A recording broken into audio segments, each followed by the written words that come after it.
007, reporting for duty. Why didn't you call? You didn't get the postcard? You should try it sometime. Get away from it all. It really lends perspective. Ran out of drink where you were, did they? What was it you said? Take the bloody shot. I made a judgment call. You should have trusted me to finish the job. It was the possibility of losing you or the certainty of losing all those other agents. I made the only decision I could, and you know it. I think you lost your nerve. What do you expect, a bloody apology? You know the rules of the game. You've been playing it long enough. We both have. So this is it. We're both played out. If you believe that, why did you come back? Good question. Because we're under attack. And you know we need you.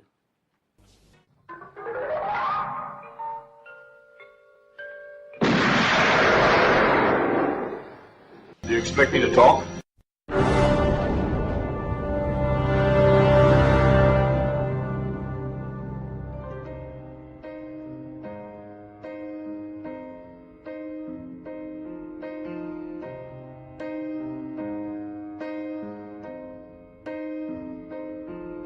This is the end. Hold your breath and count to 10. Feel the earth move and then. Hello and welcome to episode 34 of Do You Expect Her to Talk? I'm your host Becca, and joining me as always are the amazing Chris and Dave. Hi. Good evening. Good evening, folks. Our lovely listener Bob Gagan, sorry if I've mispronounced that, recently dubbed us Becca, Burn and Bond on Bond, which we think is very cool. So thanks very much, Bob. Oh. Anyway. Yeah, the three Bs. 3 Bs on B, oh yeah. oh yeah. Don't actually sit on a B because that would be quite painful. Yes. Anyway, this week we're getting mean and moody as we discuss Skyfall, starring Daniel Craig, Bérénice Lim Marlohe, Javier Bardem, Helen McCrory, and introducing into the Bond fold Naomie Harris and Ben Whishaw. There's a script by Neil Purvis, Robert Wade and John Logan, with a score by Thomas Newman, and directed by Sam Mendes and released in 2012. So, what do we reckon to Daniel Craig's possibly penultimate Bond movie? Go on, Chris. I'm going to go last in this, so I'm going to say, one of you two guys want to go first? Okay, I'll very quickly go first then. Skyfall is a really strange one for me because, I mean, just to make a very quick announcement, we will be including Spectre in the rankings episode. We're going to do Spectre first. But one of the reasons we weren't originally going to is I tend to think you've got to live with the Bond film for a while before you know where it really belongs. And wherever you end up ranking it, yeah, you might end up broadly liking it the same, but ranking it against films you've seen for years, many times in different formats, is difficult. And I think Skyfall's got the same problem. But we're 4 years after its release, and I still don't know. It's always been in my top 10. I think it's a very good Bond film. But the film I most liken it to, not stylistically, but in terms of the way I react to it, is Seven. Because Seven, the David Fincher film, is a film that I saw once, really admired, but didn't actually like very much, but couldn't say anything against. And Skyfall's kind of the same. As we go through it, I will pick flaws with it, but it is, at a headline level, a very, very good Bond film that I just struggle to love. I'll leave it there for a minute. Okay, Becca. Yeah, I love it, but it's very much like a film of two halves. So the first half is obviously a typical Bond film, and then the other half is Home Alone, which a lot of people have a lot of problems with. But it was one of these films. It's quite kind of, the tone of it is quite sort of dour and quite depressing. But it took me a couple of goes to really get into it. But overall, it's a really good, solid film. I think it's one of Daniel Craig's best films, if not best Bond films. Yeah, a lot of love for this movie for sure. Anyway, Chris, what do you reckon?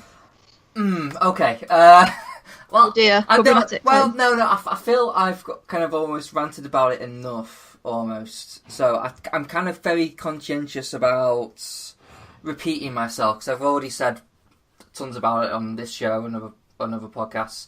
I'm kind of with Dave here. It's an odd one for me. on the one hand, I think it looks great. I think some of the set design, some of the shots just look like just above and beyond what they've done before with Bond. I think the only parallels I can really think of is on Her Majesty's. Really, I mean, as much as I love Casino Royale, and I do think it is a better film. It does go out its way stylistically to get those shots. And there was many times where I thought, that's a fucking beautiful shot. I also think the score's really good. I'm impressed by Daniel Craig again. I thought Judi Dench's last performance as M. Spoiler alert, possibly if you haven't seen it, but fucking hell. Too late now. Yeah. Well, she left to run a corner shop at the end of the film. Sorry, folks. I think she's great. I think it's probably her best performance as M. But then she's given like a much more meatier role to have. I do like the casting as New Yorkie. So I'm kind of all the actors all aboard are all fine. I do like Bardem as the villain, even though the story kind of tells me one thing and his performance tells me another. This is where the problems lie for me. I think it's a very handsome film. And it's a very enjoyable film to watch. It's very easygoing. But I don't think there's much there.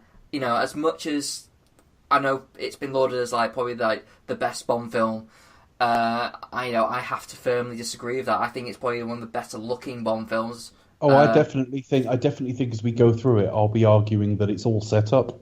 It's a situation, not a story. Yeah, and I think that's probably where I am. I think, for me, I'm all about the story. I mean, you can film. The film can look like sleek and impressive all at once, but in the day, if there isn't a decent enough story there, I'm going to walk away a little bit disappointed. And I think here narratively it is all over the place. There's plenty of plot holes. There's plenty of things that don't make sense. I think the whole tone of the film tries too hard. I think looking forward to discussing some of those plot holes, Chris, because some of them I was able to fill in this time. Yeah. And there are get outs on it. I think what I would just say, I've completed my rankings in the last few days because obviously this is the last Legacy review we've done, and we've all been watching Spectre, ready for the review and commentary of all that. So I'm ready. I've done my rankings, and whilst I don't want to say where Spectre goes, it's the highest ranking Bond film I don't love. Yeah. And I think that's the best way to put it. That there's one or two below it that I love, but I can't justify putting it any lower than I have. And it's in a fairly high position. And it's because I can't pick as much fault with it as almost I'd like to. Not because I enjoy picking fault in things, but because if I don't love something that I should love, and all the elements tell me I should love, I want to know why.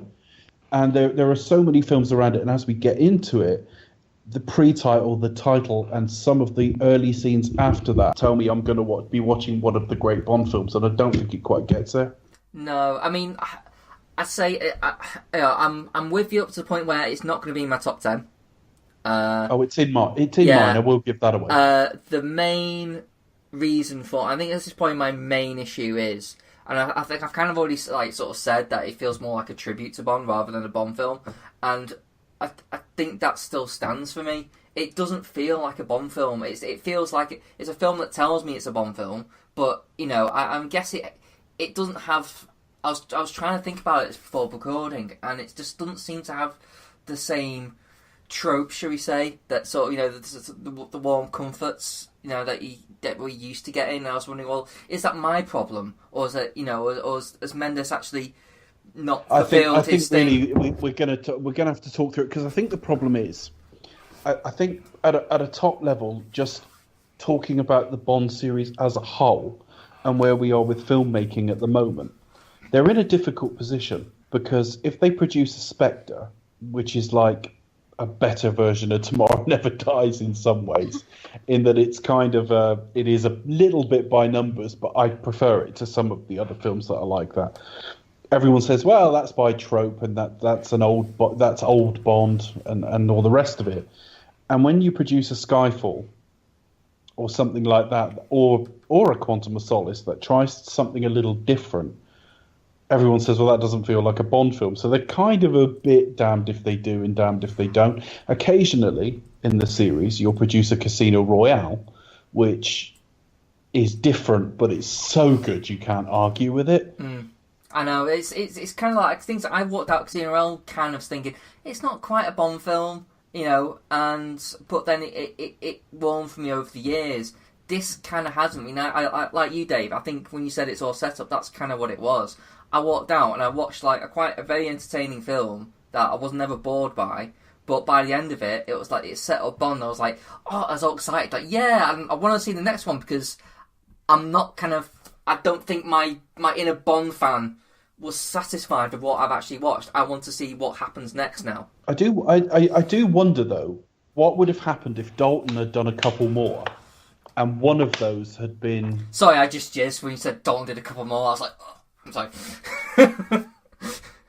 I think part of the problem for me and you, less so Becca, because she really enjoys Skyfall, is that when they start with such a strong one as Casino Royale, that becomes almost your Daniel Craig Bond film. Yeah. And I think the thing is, it was followed by Quantum of Solace, which we've said everything we're going to say about, and we had a lot of positives to say about, but it wasn't amazing by any stretch of the imagination. And then there was a 4-year gap. So we're now 6 years on from Casino Royale. It comes out, there are always some reviews before you go to see it. And all the reviews were jizzing about it as like this amazing return to form. And I went in expecting another Casino Royale, and I think that set the bar too high. Yeah. Yeah, I think that's kind of, it's reached the peak, I think, because it was such a strong gap between Die Another Day and this. And this was such, it's like, thank goodness for Die Another Day, because that was so pants. That we have a real gem in Casino Royale that really refreshed the franchise. Daniel Craig into the role, shot him to fame. I mean, it's not to say that, I'm looking at Skyfall with rose-tinted glasses. I mean, that there are massive plot holes in it. There are things I don't like about it. But generally, I'm a bit more positive than you guys. But I mean, there's still, opinions. I'm going to say vary. a lot of positives as we go through. And as I say, some of the plot holes over the years and the things that don't line up with Casino Royale, I go, oh, hang on a minute, we got that information from there, so that's a bit of an unreliable narrator. I mean, no, that's it. And they're also obviously, as well. with Spectre as well, there are aspects obviously now that they're going back on Skyfall, things that have been explained, like, hold on a minute, that doesn't quite add up, and hold on, that doesn't make sense, and the two don't tie together. Well, the two we'll get to, Becca, that I definitely. The one was about you didn't come from wealth. Yeah. I can answer that one now. Yeah. And the other one is Bond being like a tech genius in Casino Royale and not here. And I can answer that one too. Yeah. So it's not as bad as I thought. But the fact is, it's good enough that I can imagine someone putting it very high. I think it is a top 10 Bond film. I don't think it's a great Bond film. I think that's where I am with it. I mean, I think I am biased because, I love Casino Royale. And I even so much as relation to Casino Royale, I like Quantum of Solace because even though it's not a great Bond film, it's same universe. Yeah, it's still, definitely. It's still going in a direction where I still like it. It's like, okay, fine, this one isn't so good, but the next one will probably be better. And when Skyfall, after the 4-year gap, it felt like they just rebooted again almost, and I was like, no way, I kind of like what you were doing before. I think we're going to get to it later in the year when we talk about. I say later in the year; it's only a few weeks away now when we talk about Star Trek. Yeah. Now, I am not likening this to Star Trek Into Darkness because this is a very good film. This broadly goes into the sort of section of my rankings that I would call very good. I think the two are very different films as well. I think you can compare them really. There was an element after Skyfall finished of, I waited 4 years for that. I got that after Into Darkness. I enjoyed the first Star Trek film, or the first of the reboots. Thought, can't wait to see where they take it. Waited an extra year while he did Super 8 and all the rest of it. And then I went to see this warmed over rehash. This is a lot better than that, but hype, the previous one not being that well received, and a very long gap meant that, and also like, I was always going to be very hard to please with this. There's some things stylistically and I don't like. And also it's got the laziest promotional campaign. I mean, it really has. I mean, it tells you how little these things matters because Yeah, it it worked. worked. Yeah. Because it worked. But Chris said last week it's his least favourite poster, and I can't argue. It's shit. It is like it's basically it's like what is it? It's basically Daniel Craig lying down with his gun. And I was trying to think, at what point is that actually in the film? There's actually no. I know, and it's a Don't white know. background as well. You just think you couldn't even pick an interesting fucking colour. They went with some Quite weird. beige. Anyway, let's discuss this film sequentially. Okay. I have to say at the very outset, for everything I'm going to say, the bit of the film that has me and really has me, pre-title and title sequence, I think are both amongst the best in the entire series. I think the pre-title to this film, minus the gun barrel, which really pisses me off because there's no excuse here. Yeah. But I think this film has a terrific pre-title. I think the thing with the gun barrel, because I've said enough about the gun barrel, you know. Well, it's not a proper Bond film without it. Casino Royale, it is, because that is an origin story. Quantum of Solace will buy as a one-off experiment and sequel. But even though Skyfall was like the 50th anniversary movie, we still didn't get a gun barrel, and it's like, what? Guess if you buy into the fact that they're still playing around that, well, Bond isn't actually the Bond we know. By the end of this film, he is actually Bond now. It's like everything's all set up, I suppose. If you buy into that fact because he's still carrying some baggage, whatever. I just think there's going to be a seventh film in Craig's run, isn't there? Where he's in a nursing home because they're only about every 3 or 4 years, and he fucks his nurse, He's not that and we go, old. finally, he's Bond. It's just like, how far into his career do we have to go before we go, that's it now, ready to go? I know. I mean, the thing is, though, you've heard Mendez's reasoning for why there was no gun barrel, because he just looked stupid because you open on Bond with a gun. His eye, pretty much, isn't it? It doesn't. It's a shot of him at the end of a corridor. It wouldn't look silly at all. It wouldn't look silly at all. Well, it would, because you'd have him walk across the screen and fire, and then whatever happens to whether it drops to a corner or fades out, and then you suddenly get him appear at the end of a corridor, exactly like a gun barrel. So I take the point, but change the fucking shot. Exactly. Or cut in later, get it dropped to a corner, and when it pulls out, he's at the front of the corridor.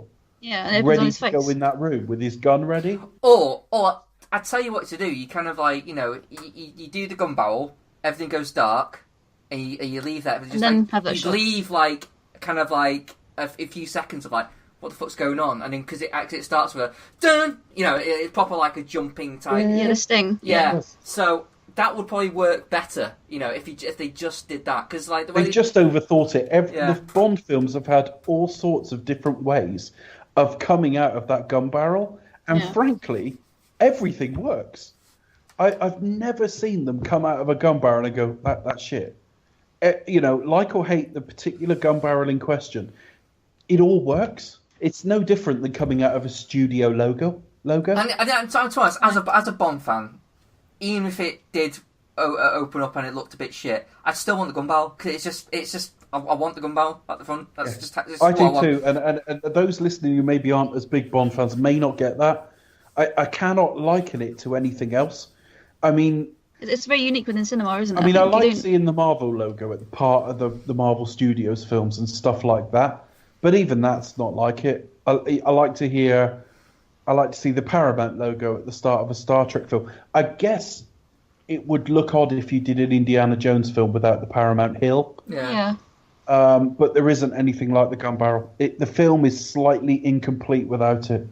I think obviously, spoiler alert, we get it at the end, but it's just not the same. It's not the same. No. But okay, so this is like essentially like the opening scene. It's basically the film's main action sequence. Yeah, so the big action sequence in the pre-title sequence. Becca, what do you think of this action scene? You and Dave think it's like one of the best in the series.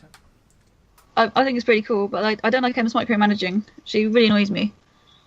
She's getting everything sticking in there, and she's just messing it up. What, Em? And it's just I don't like Em in the scene. To me, it raises the problem. If M can be in their era at all times, why is she not in their era at all times? Yeah, exactly. Well, it just doesn't make sense for me. But if you buy into that, it does answer because one of the things we're going to get into, and I think we should talk about it most when we get to Sure. Severine, Yeah, when we get there. but the whole misogyny thing. And one of the things that gets leveled at this film is, it isn't just that Severine was a former child sex slave and all the rest of it. It's that the women in this film are deemed to be slightly incompetent and they need a man to save them. And Moneypenny is held up as an example of like where she had one mission in the field and she fucked it up. And she screwed up. Well, on the one hand, we don't know that was her one mission in the field. She might have been doing that for the whole 4 years they weren't there.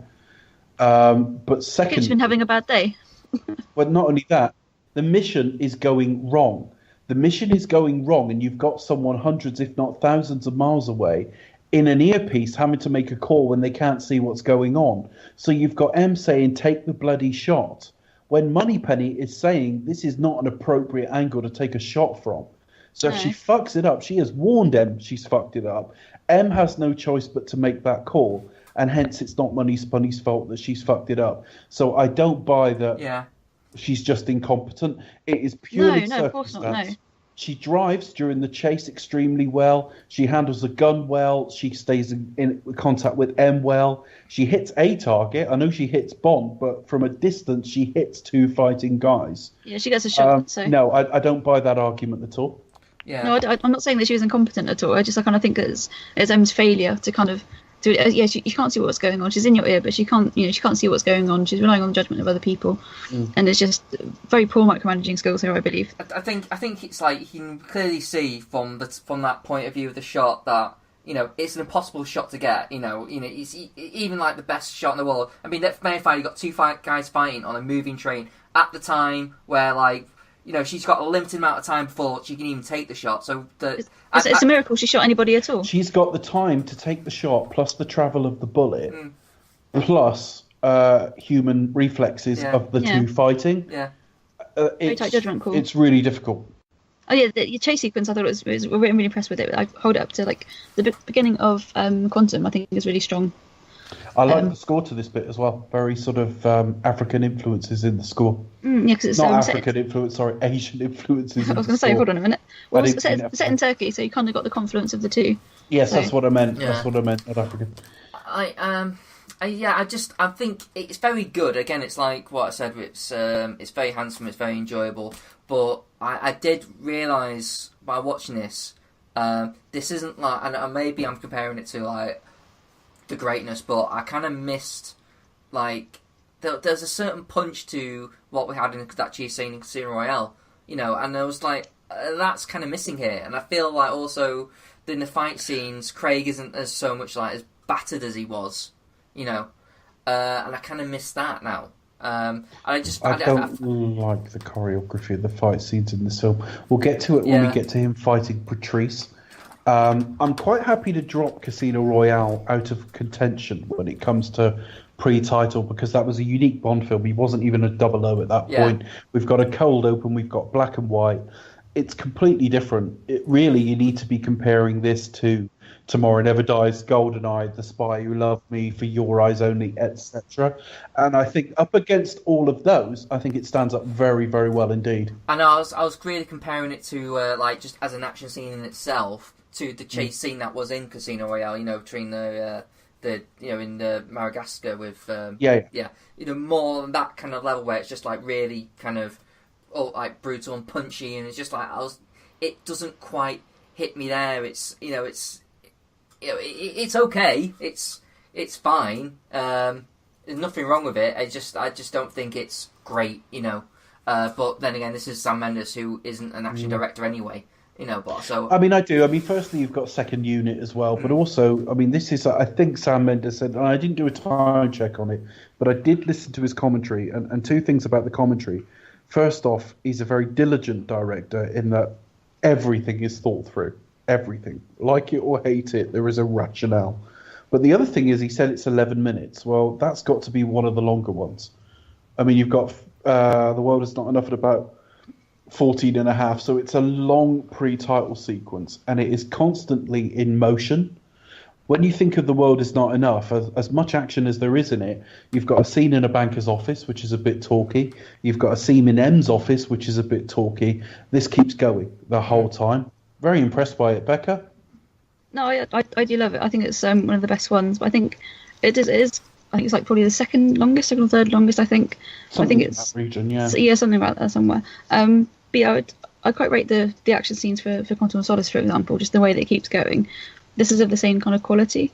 It's very fast paced. It just keeps going. That by the time you get to the title sequence, it's a welcome break, to be honest, just because it is so fast paced. And you have What I to liked kind of see about what's it going as well, on. It's just like, oof. I could see what's going on. Exactly, I can see what's going on. Yeah, precisely. It's not like Quantum.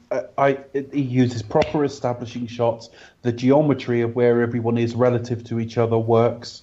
It's all very coherent. It's not like unnecessary shaky cam, for example, which has now gone out of vogue. Thank God for Lee. The only things that don't make sense on first viewing, he effectively gets shot twice.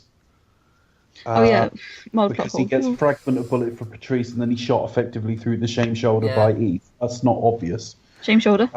It's a shame shoulder. And It's a shame. Shame shoulder.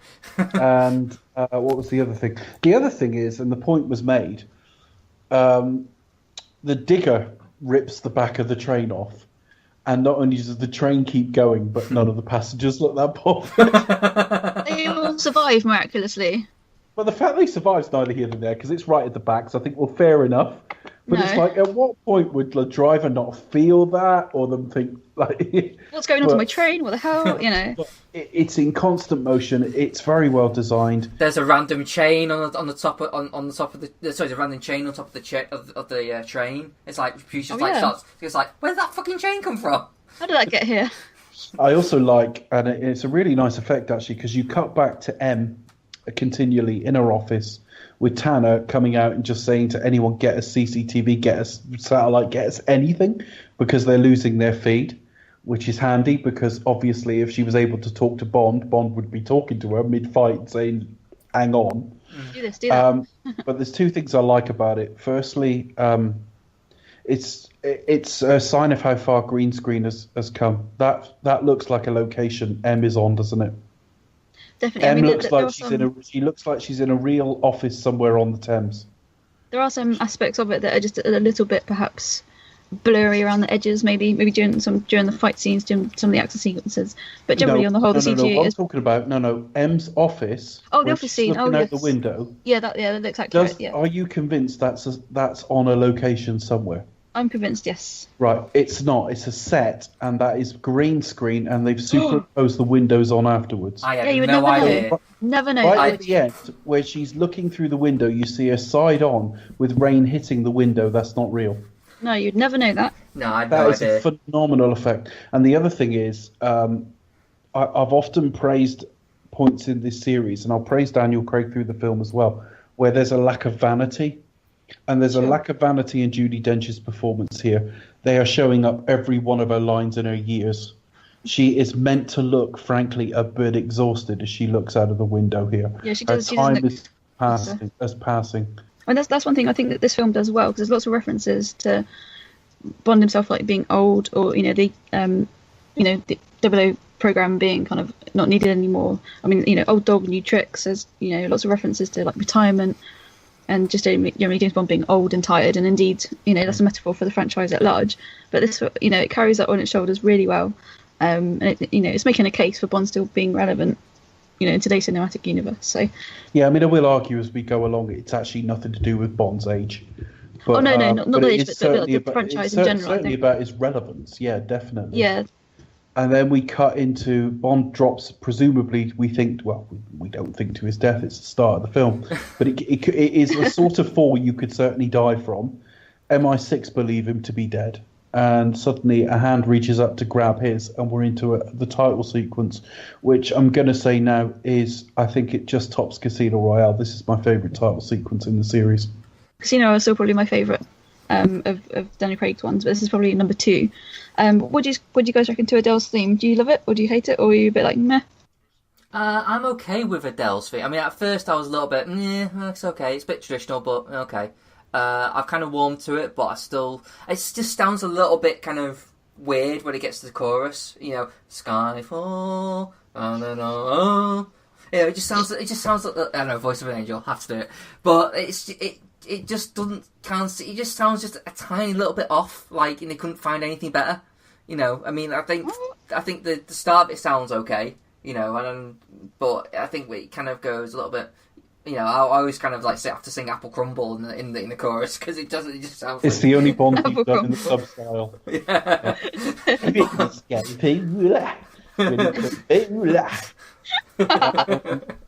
It's. Dick Reeves there.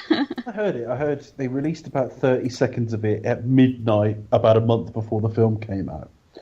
And I really did think, a bit like with Sam Smith at the time, I thought, what's this tuneless dirge? But as I listened to it a few times, and then I saw it with that fantastically, thematically rich, haunting title sequence, which you could write a book about. There is so much in that. I've actually fallen in love with it. This whole title sequence, including the song, I think is among the best in the series. Now, I like Casino Royale in different ways and possibly as much, but this is a very, very special for me. As we come out of the title sequence, it's as good as anything I've seen in the series so far. It kind of tells what the story of the film itself, doesn't it? You know, it's got everything in there. It's kind of like plays with the themes. What happens? It's actually got Skyfall kind of demolishing at the end. Well, the whole point is it's meant to be kind of his stream of consciousness as he sort of goes into a coma.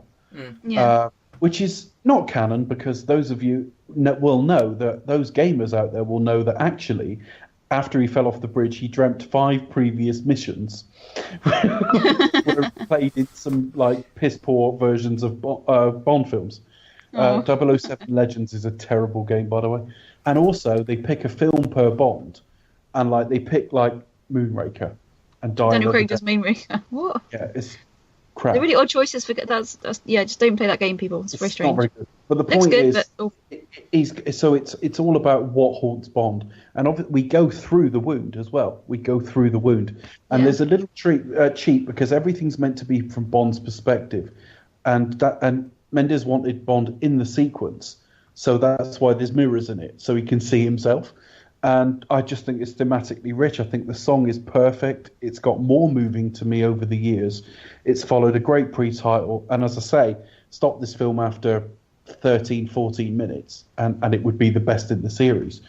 Because I come out of the title sequence thinking, there's not much better than this in the entire series. And every time I put Skyfall on, I'm excited by it. I just think, oh, this is fantastic. And some of the stuff just after the title sequence is really good too. So, yeah, Skyfall starts really strong. Yeah. I think one of the things that always strike me is that it just looks gorgeous. Like, it just looks really lush and beautiful. And as much as, like, all the interesting stuff about, like, the themes of the film, the things, that stuff I really like is just, like, literally just girls and guns. You know, when it's like when the camera starts zooming in with like the face of a girl holding a gun and it's zooming down the barrel, I think that is like I was like, I've not seen this in a Bond film for like, it seems like forever. It's like, oh thank God that's back, and it just looks great. You know, it just looks so good. Yeah, Becca, are you with it on the? Yeah, this is a much more mature title sequence, I think. Yeah, we've done away with the nudie girls and guns. I mean, we'll see that next time when we come to see Spectre, because we'll have lots of hentai porn and nude girls again. But tentacle porn. No, yeah. Well, it was. We see more like naked Craig, really. Shirtless Craig, thank you very much. But no, yeah, this is much more mature. Whilst I do think that Casino is probably is prettier. But this, yes, a lot more emotive. There's a lot more kind of to it as well, and it's all very much into like Bond's psyche, and it's kind of very Freudian as well in terms of kind of like the imagery that it conjures up. But for me, I just find it a little bit depressing because you've got like lots of skulls, blood, death, and dragons randomly, obviously because he goes to Macau. But it's quite. I mean, I, in terms of the song, I love Adele, massive fan, love it, can't find fault with it. But just in terms of the imagery, it's very rich, and there's a lot of meaning within it. But it's quite depressing in tone, which puts me off a little bit. But otherwise, I think it's probably the second best in Daniel Craig's series, for sure. I wouldn't argue with anyone preferring Casino Royale, but it does a few new things, as I say. Thematically very rich, very, very evocative, but sure. also the camera's moving forward constantly, which we've never seen in a Bond film before. So new dog, old tricks. Old dog, new tricks, rather. Old dog, new trick. That was it. It's a new spin on something we have seen before, but yeah, I like the way he's dragged down into the ground in the title. So I love it. I think it's really, really great. Yeah. What did we come out to? What's the first scene we come out to?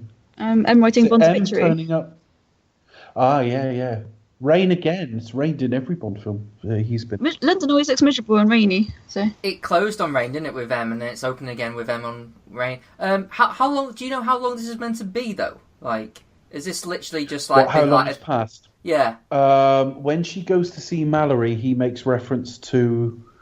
I can't remember if he says. I get 3 months is springing into mind, but that may be how long she's got left as a handover. But I think it's been 2 or 3 months. It does get referenced by Mallory since she lost the disc. And I can't remember if it's 2 or 3 months. But yeah, we are like a couple of months on at least. Because I might be kind of maybe spitting hairs, but like ever since Patrice actually had the information, it's taken Silver 3 months to start causing the shit. I don't know, it just seemed, I don't know, maybe I'm kind of being a bit picky here, but it felt like there's an exaggerated length of time, but in terms of the plot, this would have just happened. So there's a little bit of a jarring of connection there for me. Well, it's very late to be writing his obituary as well. And if you're missing presumed dead, you either wait the 7 years to declare them dead, or you declare them dead immediately, surely. But don't leave it a while. It's fine. We come out of the credits. It's long enough for Bond to have washed up somewhere and got into some kind of routine in his life. Yeah, still ripped as fuck though. It's not like he still looks good, doesn't he? He doesn't look any less skinny or anything like that. He still looks pretty. Don't mess with him. It's not got a beer belly or anything now because he's clearly drinking Heineken. Well, they're drinking Heineken, yeah. Product placement. This movie is just product placement in out. So get used to it. Didn't bother me with this though, because when they said Heineken, a typical tabloid reaction. That's ridiculous. He's meant to drink martinis, and I'm like, he's not going to go to the bar in his tux and order a Heineken. It'll be a passing reference somewhere. You see it later with Tanner and Q and all the rest of it as well. It's done fine. He's just laying there drinking a beer. It's fine. Yeah. It's all good. But before that, we got introduction with Mallory, don't we? With M. Yeah, he's the new M in the Gareth Mallory, who appears because he's chairman of some committee. That's a parliamentary committee, which means he's very likely to be an MP, which means he's likely to be a Tory MP, which confuses me as to how he ended up as M at the end of it. But okay, we'll go on with that. He's effectively M's boss, and yet anyway, it doesn't matter. She is basically being told she's got to basically retire. It's go before she's pushed. Yeah. Retirement planning. And I don't know, but I think the film kind of tells me that we're meant to kind of like dislike Mallory, but I never do. I never got that kind of vibe from him. We're kind of told. I thought he was the villain of the piece in the first, in the opening moments of the film. But I quite like him. I'm a bit of a Ray Fiennes fan, and I've wanted years for him to be in a Bond movie, and I was so pleased. To be like, yes, he's in it. And for him to be the new M, I'm just sort of like, I'm ecstatic. I actually thought this was quite masterful because what they did was walk a fine line, because they've characterised him in a way that Bond and M can hate him. But two things. Firstly, there's a way when he stands up to say goodbye to M from his own office that he stands up a bit awkwardly, and immediately I was thinking he's carrying some kind of war wound. So there's a story there that we want to know more about. But secondly, there's a couple of times through the film, particularly when they're watching BBC News and the first of the agents uncovered has been killed, that actually all he's talking about is accountability. And that's what committees are there for. They're there to keep certain parties accountable.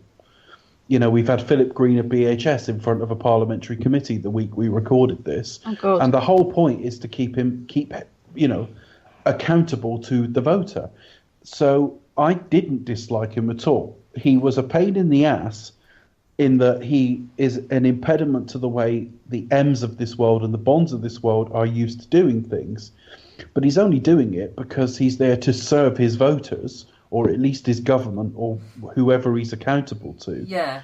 To ensure that people are doing things the right way. And what they've done, and you can see where this film came from, because in the 2 to 3 years leading up to this, there were several, not only was there WikiLeaks and all the rest of it, and there's certainly a bit of Assange in Silver, but even at a smaller level, there was an awful lot of cases of laptops being left on trains and stuff like that by civil servants. So the security of data and classified information was a huge story in the 3 to 4 years leading up to this film. And it is understandable that somebody in Mallory's position would hold him accountable. But again, he's not really relevant in like, you fucked up, Em, have you? You know, he's just very much like straight to business. Like, I understand you've had a good run. You know, there's no shame in like, you know, just, you know, in throwing a towel in. But I think it's one of my favourite Judi Dench's lines is like, you know, was it? She says, I'll sod all that. You know, I'll leave when the job's done. You know, I love that kind of like, oh fuck, I don't give a shit. You know. I've got shit to do. But she's in her 70s, and also it explains why she was in Bond's ear. Yeah. In the pre-title, because her fingerprints have to be all over this, because you can't have Bond out on a mission with, say, Eve, and we'll just call her Moneypenny from now on. You've got Bond and Moneypenny out in the field. If they're just on some mission and lose it, and then you see M being carpeted by Mallory, that doesn't carry any weight because she wasn't there. Whereas she is directly responsible now, because Bond was in a 50-50 fight where he might well have got hold of it. They might have both died, who knows? But the fact is he might well have got hold of that hard drive. But M's call made sure he didn't. So, yeah. It still surprises me that we don't know who... You know, we don't find out that Eve is, or Eve or Moneypenny, find out even her name until the end of the film. She's like, well, I'm Eve Moneypenny. It's like, well, hold on a minute. If you're meant to work with Bond, should you know who she is to begin with? You obviously didn't have to email her at any point. No, they didn't have to phone or text her or anything like that. He just typed in Eve online. Yep. Yeah. She could be anyone. Yeah, that didn't really ring true to me. And the fact is, we all knew it was Moneypenny. Yeah, The one moment of doubt is when they cast Helen McCrory. And there was briefly a flurry of, actually, she might be Moneypenny. Who is Helen McCrory? Head of the committee that when M does her poem. Yeah. Oh, right. Although she's a bit old for Moneypenny, isn't she? Early to mid 40s. Yeah. She's not that old. She's Damien Lewis's wife. Yeah. Oh, really? Yeah. Oh, I didn't know that. Oh, cool. So... Well, we talked about it on. Well, that's fun, Becca. That's a fun fact. Fun fact. I like that. The catalogue. One of my fun facts. We talked about it on Black Hole Cinema when we talked about. Oh yes. Whatever that film was called, with horrible histories. Yeah, Bill. What was it called? Bill. That was it. Yeah, because she was at that, and as we said then. Come on, Becca. It was a dropped remark 9 months ago. Why don't Pay you attention. Pay attention, 007. It's been a busy 9 months, you know. Has it? All right. Please note, I'm not pregnant. Okay, moving on. You said that! No, she's had the baby now. Yeah. Okay. So, moving on. Can we do that bit again, please? No, carry on. No. So we see Bond in a bar drinking whiskey with scorpions, which is pretty cool. To be fair. Whiskey with scorpions. I didn't know whether you meant. In my mind, I had two images. Firstly, I thought there was a scorpion in the glass. And then secondly, I saw him with the band, the Scorpions. Or a giant scorpion life-size next to him going, so old chap, what's your favourite tipple? You know. Yeah, he's that drunk, it's like everyone's just like... He's hallucinating. That slightly self-destructive streak strikes me as very, very Bond. That is very Bond. He takes risks, doesn't he? He's a big risk taker, so he's there kind of betting, gambling, something that's very dangerous, that's most likely for him to get poisoned and die. And the other thing is, the next shot is him the morning after, and he looks bored fucking stiff. Yeah. I mean, he's basically got a beach lifestyle, a fit girlfriend, You're still not happy? And an evening of like drinking in like a bar with a load of people who seem to quite like him, and he's fucking miserable. I'm still bored. Well, he's just still drunk. He's like, yeah, more drink, you know. And but where is he getting his money from? That's why I fucking know. Perhaps he's still got diamonds stuck in his ass from diamonds. Oh, maybe. Oh, no, it's a reboot. Elementary. I didn't like that. I just assumed. I mean, I've thought that myself a couple of times, and I just always assumed, well, he's an agent, he gets by. It's a bit like the argument about how did Bruce Wayne get back to Gotham in Dark Knight Rises when he's Batman. Well, it's like, well, he's bombed. He'll figure it out. I don't think, getting around the world and getting by wouldn't be an issue. No, he can go wherever he wants. And he's not living in luxury, is he? No. He's living in a glorified fucking tent. A beach hut or something. Yeah. But I quite like still this scene. around. I quite like this scene. CNN stuff is done for real. We're reminded again what piercing eyes Daniel Craig's got. Yeah, Shot. really blue eyes. Really impressive. Absolutely. And of course, next week he does appear back in London. He does. Very exciting times. Yeah, and he breaks into M's home again. Again, yeah, it's like Again, a Pinewood set that looks like a location, Becca. yeah, no, it's really authentic. But I think it's funny how we sort of like in Casino Royale, it's like, well, if you ever do that again, I'll have you court-martialed or whatever. And then all of a sudden, he turns up in a flat yet again. Yeah, very, very different scene. Very different house as well. Is it John Barry's place? The outside is. Oh, yeah. Yeah, the outside is, yeah. Yeah, Not sorry. the No, inside, but the outside of it. When she gets out of the cab, Chris, and goes to like our front door, Yeah. that was John Barry's house in London. That's one of my fun facts. Yay. The inside isn't. The inside is a set. Yeah. Yeah, the inside of the set. The outside of it is John Barry's former It's a residence. convincing set. I mean, that seemed to be shot in a townhouse. I assumed that was a location. It was reshot. I haven't seen the original version, but apparently in the original version it just had no verve and they were a bit too nice to each other.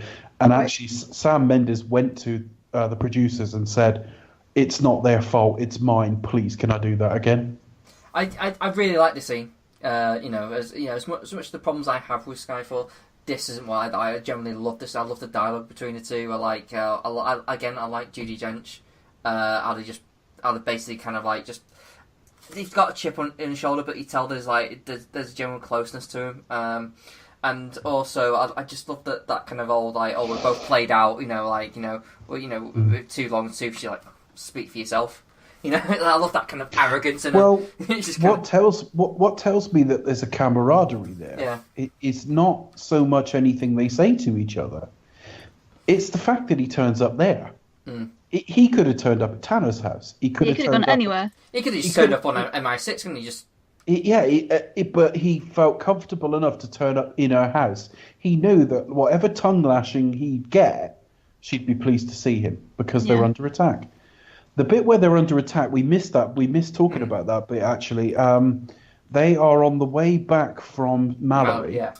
In the MI6 service car. She's in the back with Tanner. They're on the laptop, and they get basically, what later turns out to be Silver, is basically manages to control inside of MI6 to get an explosion to go off from her office.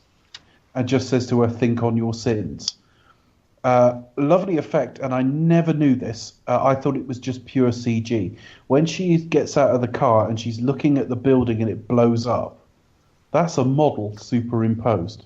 Yeah, it's a miniature. No, that's really impressive, isn't it? The CGI and the visuals of this film is really impressive. Yeah, it's a model with the CGI explosion on it, superimposed in front of the real thing. Yeah, I wouldn't know that. It's really good. I think it's what goes show that CGI is best when mixed in with practicality. So we kind of like use the two and just merge them. You don't know it's a CG as well when it's seamless like that. Absolutely. It's the same with editing. Terrific. It's like unless you notice it. I thought it was terrific. But again, there's such a lack of vanity. She's getting a bit old now. She wants to get past even little things like she goes to the policeman and says, "Do you recognise this car?" Yeah. And he won't let her by.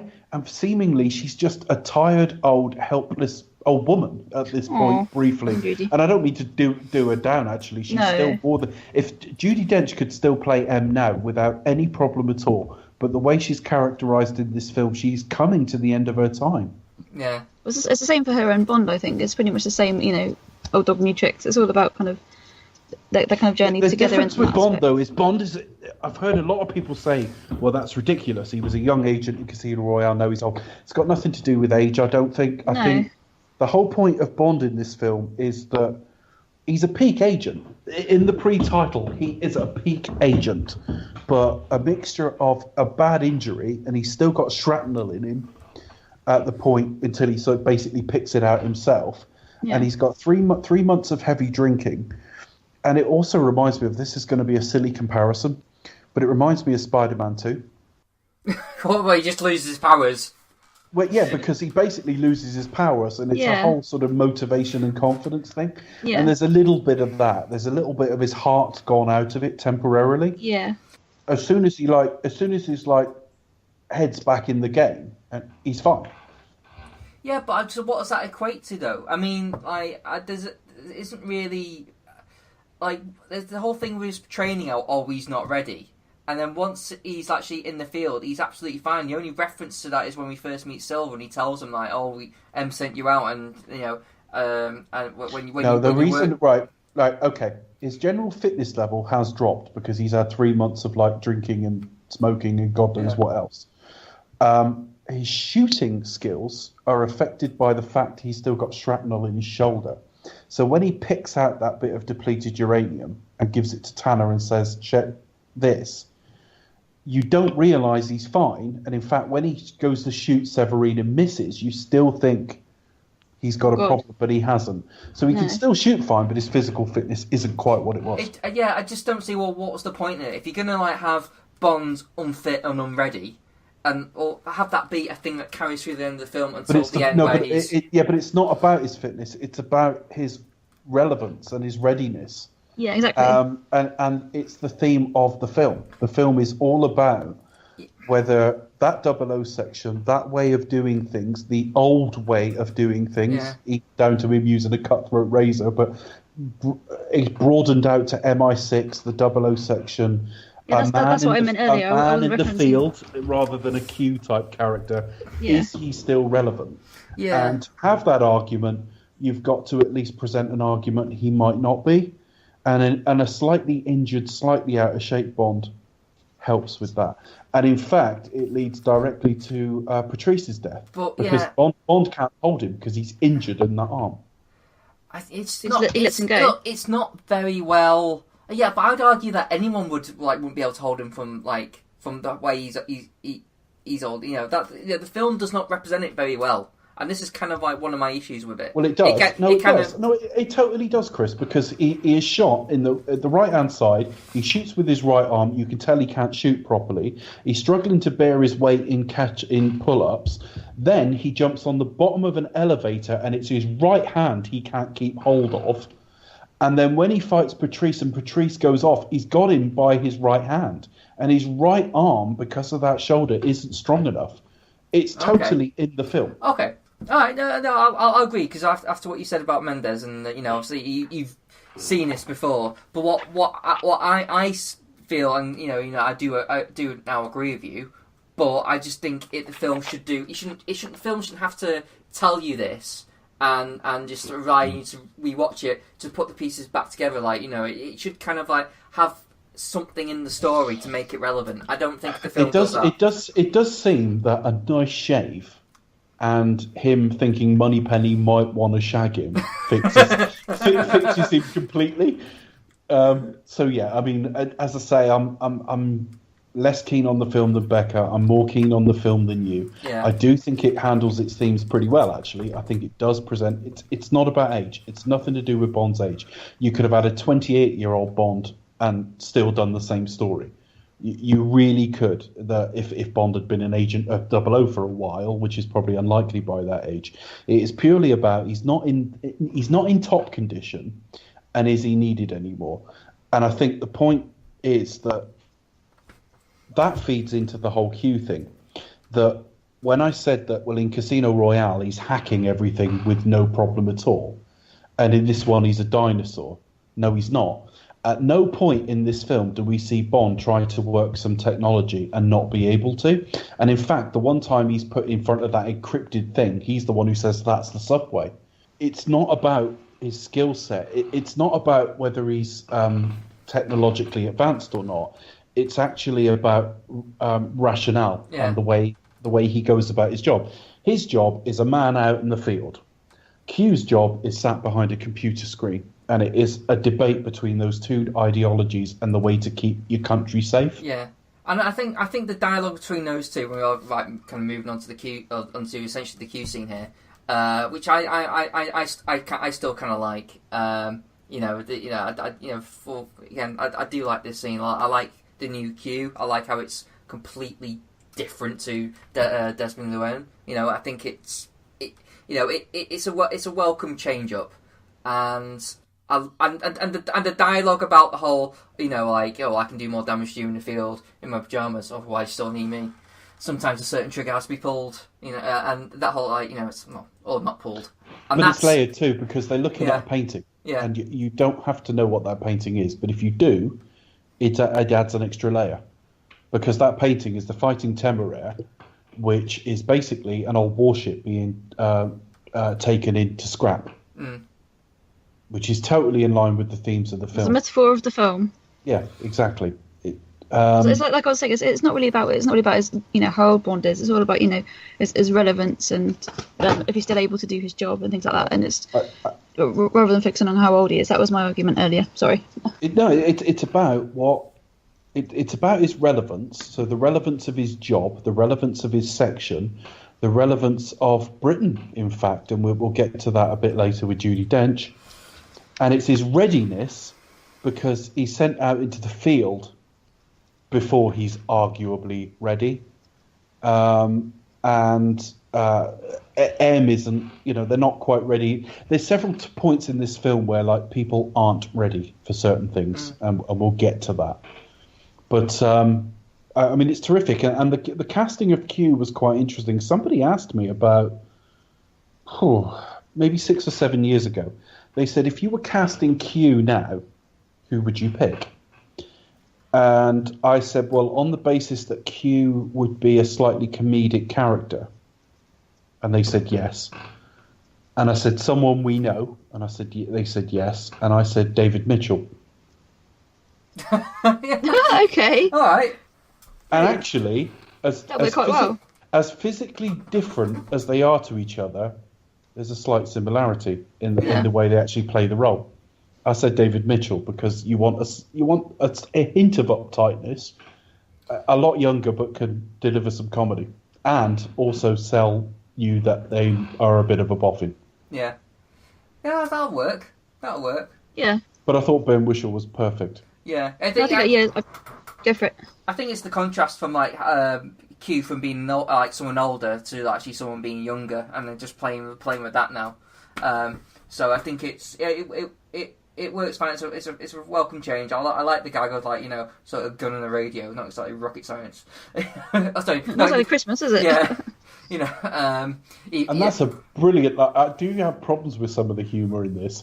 But when he says to Silver, it's the latest thing from Q Branch. It's called a radio. Oh, God, so cheesy. I thought that awful. I loved it. I thought it was a great line. It doesn't really fit with the tone of the film. There's a few lines of dialogue that don't work, what's your hobby? Resurrection. I'm like, that's a really? Bit, that's a bit... Really? Come on, pretentious. You might as well have said to him, what they should have actually had him say is, not golf. What's your hobby? He should have said, what's the theme of this film? Resurrection. And then he goes, resurrection.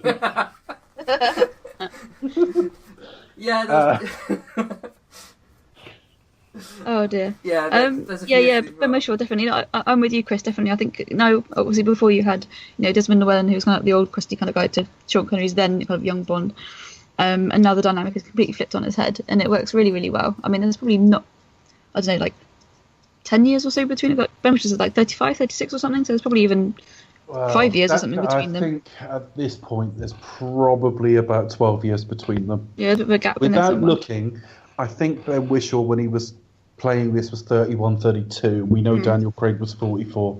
Sure, yeah. So, yeah, bit of a gap there. But even though, I mean, it's still very much kind of like that dynamic has been flipped on its head. And they're just kind of, playing it for all it's worth, really. It works really, really well. Yeah, but I love the Q scene. It's one of my favourite scenes in the whole Bond series, and it's one of the best introductions of Q. since Desmond Llewellyn. So yeah, I'm loving it. I will say this: the whole new Wolfer that has the motion grip, is a rip off from License to Kill. It is. But even though it's like, well, that has no relevance to the film. It's used like once and in the fight. That, quite frankly, isn't that good. They have to hand him something. Yeah, but it's like, why couldn't you just like, oh, here's your gun back? Just shoehorn it in. It didn't have to have. It's just like a little sort of thing. And plus, I thought, okay, well, this is. But again, this is going to be a long Q branch. So Q branch can't really. It's Q. He can't really say to him, "Look, it's a Walter PPK." Well, you know what? Like, yeah, I am. Well, you know what? It would have been a nice little reference back to Dr. No when. Well, that's exactly the point. I mean, I take your point, but 50 years on, we've got look, it's Walter PPK. Well, it just feels like. Well, I thought. When I watched it, I thought, okay, this is going to go from now on in, like, his gun's going to be like, only he can shoot it. And they completely forget that, Inspector. They just go, nah, don't worry about it. And you just feel like, well, what was the fucking point? Why did you even bother? There wasn't. At least in License to Kill, it was some strange contraption he wouldn't use again. Yeah, exactly. Even if Dalton had turned up in the next film, it wasn't a standard Walter yeah. PPK. But, I mean, to be fair, it was just to introduce the new Q. Q's got to give him something, and not just plane tickets, although he does give him plane tickets. So I was kind of all right with it. Yeah.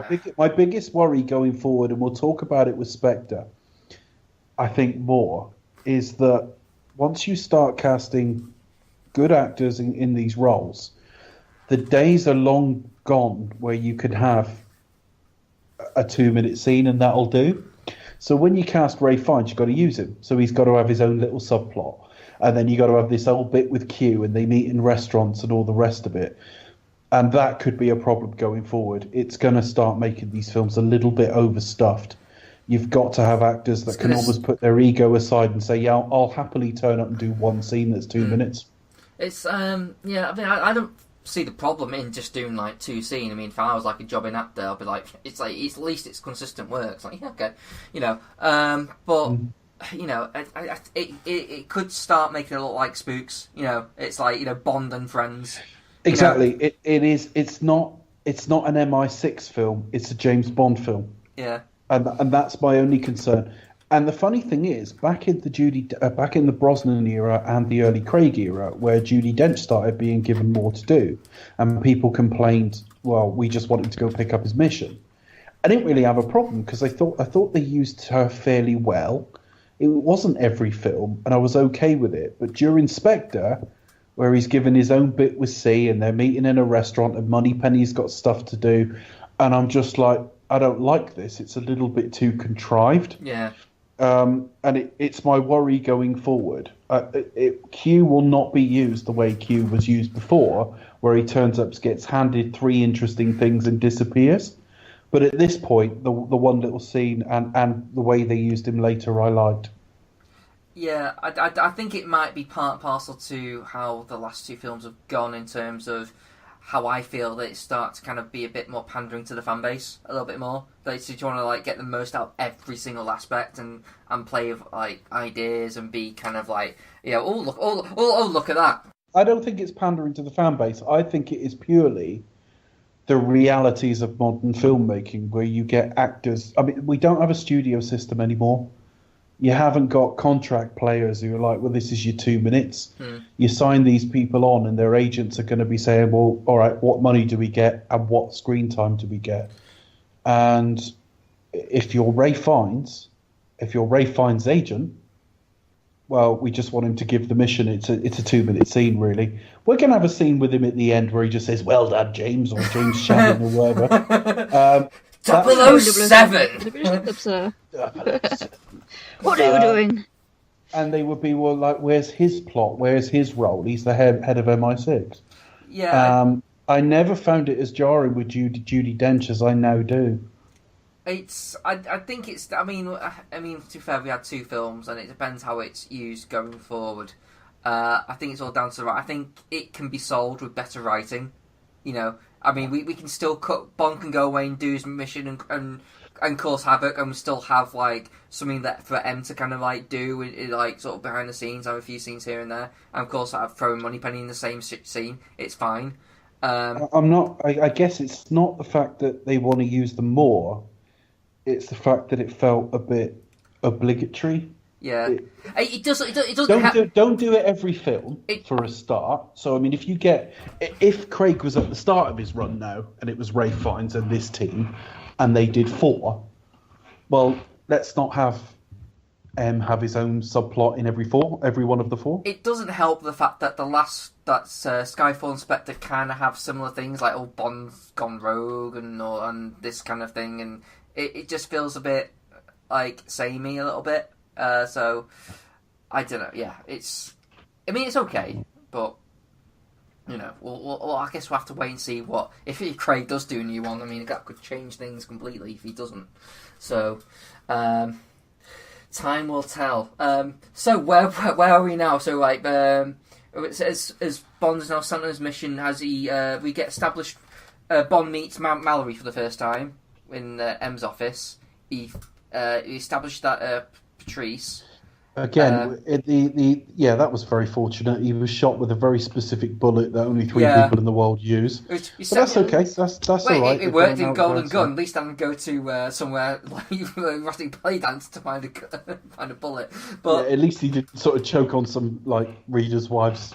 Belly but dancer. I will say this: like, here's another one. And I'm maybe being picky here, but Patrice as a villain / henchman has no character whatsoever. I feel sorry for the actor who has to play him, but I watched a bit of the special features on the Blu-ray, and I heard John Logan, the writer, saying, "Oh, I really like the idea of like the villain that sort of that has no dialogue, the silent villain." And I was like, "Well, yeah, that's great, but this guy has no character. He is literally like, who is he? No one. He just told he's Patrice and he's baddie. There's nothing to it at all." What I liked about it is when they announced Ola Rapace was in it. Apologies for the pronunciation there, because I don't know if that's right at all, but we're going to go with Ola Rapace. Married to Naomie Rapace. Right, okay, we're going to go with that. I did read on some forum or other people going, "That's amazing, I'd love to shag." Oh my god, it's obviously a guy. You'd have got a shock if someone said, "Here you go, you can shag Ola Rapace." He got him mixed up with his ex-wife. Maybe he thought he was Ola Jordan from Shady Come Dancing. Absolutely no character. He's just a tool to get us to silver. I mean, it's a bit of a kind of plot device, really, isn't it? I just think that's another down point for the film. It's like we could have had something like an interesting villain, or it's like, but there's no point to him. I mean, at least with Hinks, which he kind of... He's the MacGuffin, really. He repeats it again with Hinks, but at least Hinks is kind of like, he's physical, don't you? Hinks is physically interesting. Hinks is memorable. Yeah. Sure. I mean, again... Ola Rapace as an actor, he's a good actor, I really rate him, but in this role he's a bit of a... He's just a bit of a MacGuffin, really, a bit of a plot device, which is a shame. Again, it's just kind of wasted. It's like, well, what was the point in doing it? I mean, but anyway. We get Mallory, and we're sort of like held to the point that Mallory's a bit of a knob. No one likes him, but even though he shows no signs of being a dick, he just kind of like being honest. Also, Dave, I don't know, or Becca, I don't know if you had an issue with this, but the bulldog. Yeah. Oh yeah. How well is that established to you? Because when I first watched it, I think the first few times I watched it, they make a big deal at the end of the film about I want you to have this, and I was like, why? What the fuck's that got to do with it? It's good and bad.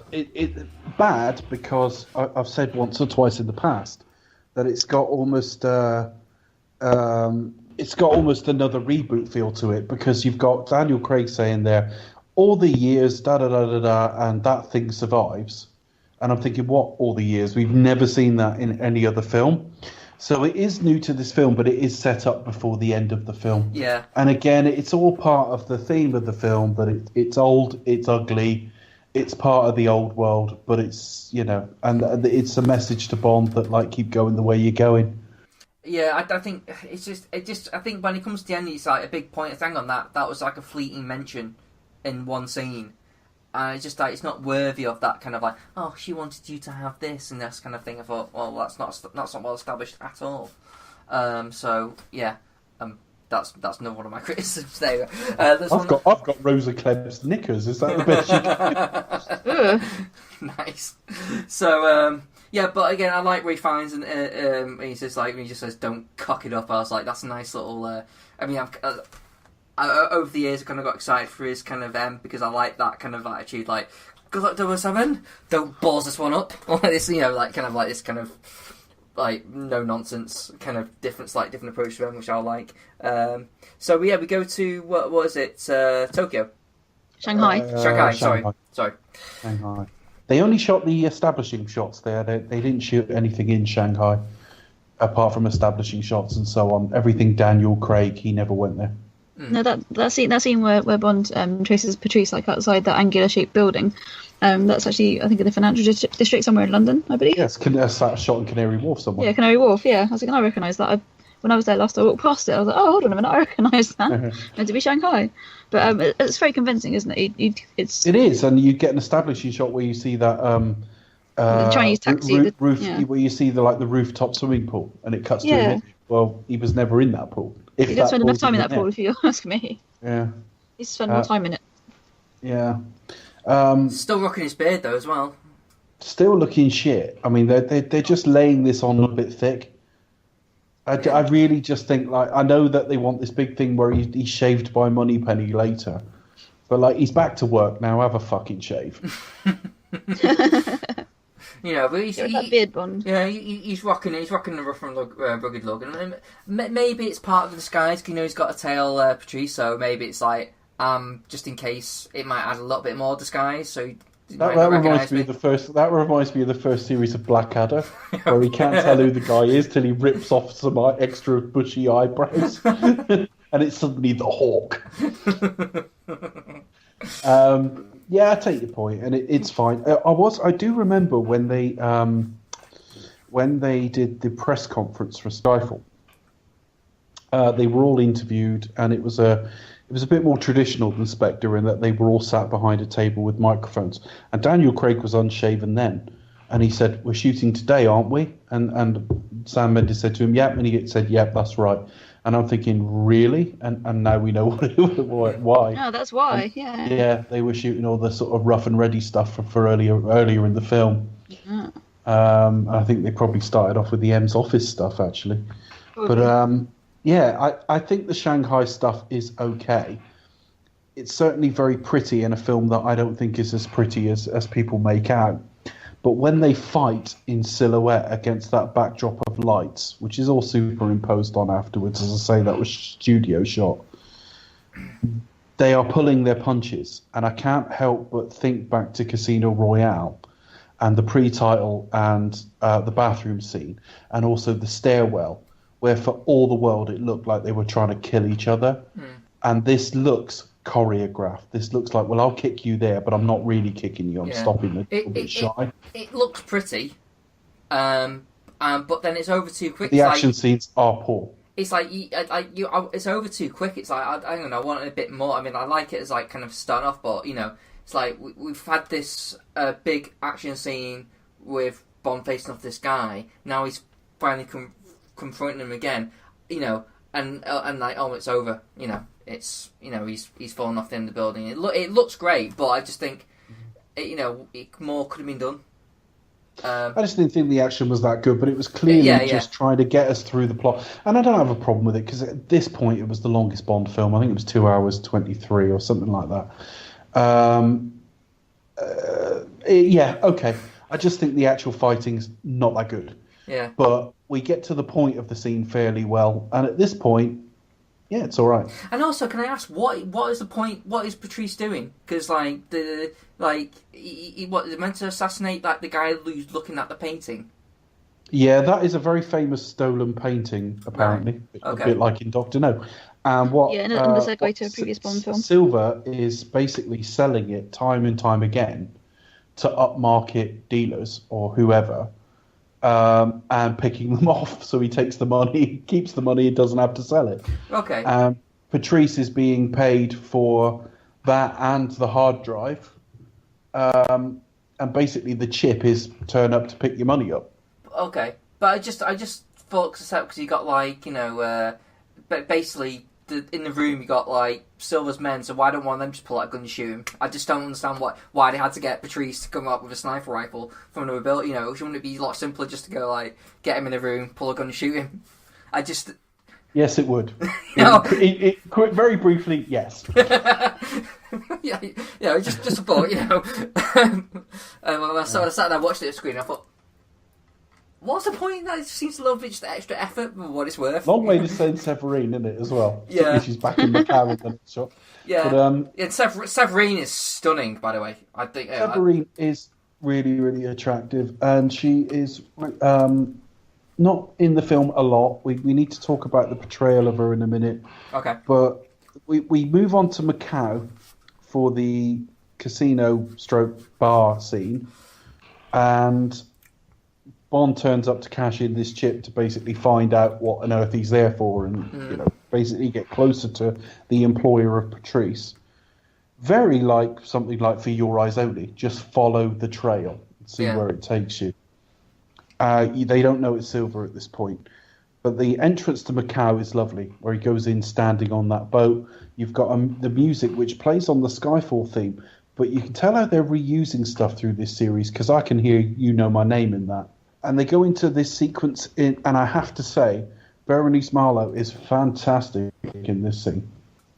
Little callback to Casino Royale as well, because he tells Eve not to touch her ear. Yeah. He tells that guy in Madagascar. Nice little nods to previous movies, I think. Yeah, I picked up on that as well, you know. But it's a nice little scene where they were kind of walking around each other. Though I do wonder, like, are they being that like secret, talking to themselves openly, like you know? We'd already had the scene where it's did they, didn't they, and we're just gonna say they gloss over that because no, they didn't. No. It's like there's no establishment to say that they did. You know, it didn't. She's not walking like John Wayne. Like fuck me. No, that's a big one you gave me last night, James, and it's just exhausted. Not going just yet. No, we'll assume they didn't, but they had a very flirtatious close shave, literally and figuratively. Literally a close shave. Yeah. But yeah. So. Yeah, Severine has they have a little conversation, don't they? And she basically slyly gives him an offer of saying like, kind of like, help me because I don't want to get out of this. Try to escape Silver. Yeah. It's a really dodgy scene. This. I think it's awkward, but it's tragic as well at the same time. It's tragic. It's bang on. It's right on the line for me in that she does invite him back. She's clearly a grown woman who knows her own mind at this point. I don't think at any point she would feel like she's being used. But the fact is, he is shagging someone who was a child sex slave and is still, in one way or another, a slave to be there to be used by men. So I'm a little bit uncomfortable with it. Yeah, it's awkward. She plays it kind of broken. She's brilliant in this scene. Yeah. It's very hard to feign shaking like that when she's holding the cigarette. I think it's one of those things where I wish she had a bigger character. I wish she was more in a role than what happens. Maybe it's a good thing, but I would like to see more of her character play out a little bit. But anyway, what we get is what we get. Yeah, we don't really see too much of her, and then kind of she's gone kind of too soon. But yeah, she's really she's an excellent actress, and we see her nearly not enough in this film. She could have done with the whole role being built up there, which is a real shame. It's a shame she kind of becomes essentially the Bond's habitual, should we say, contractual shag in the film, which is okay, fine. Like Stephanie Sigmund in Spectre, literally, she's gone, and that's it. You see her. But at least I've always argued with Stephanie Sigmund in Spectre, it's pre-title, and pre-title can be throwaway. I mean, yeah, true. To be fair to you, Becca, you've been saying that since the film's released, and I don't, I'm not disagreeing with you because you've been very consistent on it, and I see your point. But to throw away a woman that you meet an hour, I don't know, let's just say an hour into the film, and she's gone after an hour and 15. And those are totally made up times, by the way, is totally different than someone you meet after a minute and you get rid of her after 3 or 4. And it's pre-title anyway, and often it's just the fact that just the fact that she was kind of built up, and also Stephanie Sigman's in this role, and then he's like, okay, so she's playing quite, I don't even know who she is. is. And then for a second, it's like, what? I don't even know who she is. Estrella in the pre-title sequence. Yeah, she didn't even have a name, exactly. I know the character, but I actually don't know the actress. I'm like... No, I didn't either. No, but it's the same with like Bérénice Marlohe as well. It's like unless you kind of follow her career, or and it's like built up, and I can't think. Bérénice Marlohe was sold as the big Bond girl in this. Yeah, exactly. Well, she is comparatively, but she's got one and a bit scenes, 2 and a bit scenes. It depends how you count them. The scene at the casino's superb, and then there's a brief bit on the boat where they're casting off, and then another brief bit on the boat where she's in the shower, and then a brief bit at Silver's Island, and that's it. But she still makes an impact, though. Yeah, definitely. So yeah, okay. So they have a shag in the shower. Pretty much. Like Bond kind of just sneaks on. It's like it's perfectly fine. Cleans off her crusty jugglers. And basically get taken to Silver. And now essentially, Serene's actually asked Bond to kind of come with me and kill him for me. Essentially. Yes. It's not kind of an effective plan because I'm not quite sure what the plan, because the boat is full of henchmen. Well, it loses the element of surprise, doesn't it? Yeah. When you turn up in a massive great boat and then walk into an open fucking square, the chances are they might see you coming. I could say a joke, but I won't. Bond is basically held captive. Like before they even get the island, the guys turn up with guns, and it's like, oh, okay, here we go. And we get introduced to Silver, essentially. Now, I think this is a good opening scene for a villain. I think it's a great opening scene. I mean, it's easy to take for granted because epic villain monologue. It's just easy. Yeah, it's not even the monologue. It's for me. It's the shot. It's the whole single shot. Him right into it, and then him chatting to James. The whole interplay. The bit where he says, "What did you get on your shooting?" and he's like, "No, no, no," and he goes over his computer and he plays every element of that scene terrifically. Yeah, brilliant, isn't it? I think it's the best performance in the entire movie. I just love it. He's perfect as Silver, superbly creepy, and I just love every second of it. I agree with all you. I like how he plays with Bond's sexuality. You're not sure if he's actually a little bit, or whether he's just mind fucking with him a little bit. No, that's really clever, isn't it? It's like, what makes you think it's my first time? Yeah. You think, oh, really? No. Oh, Mr. Bond. And the whole MI6, that kind of thing. But every mannerism, isn't it? It's all it's really imbued. It's just it's amazing. I love this performance. My main issue, and it's not my issue with Javier Bardem.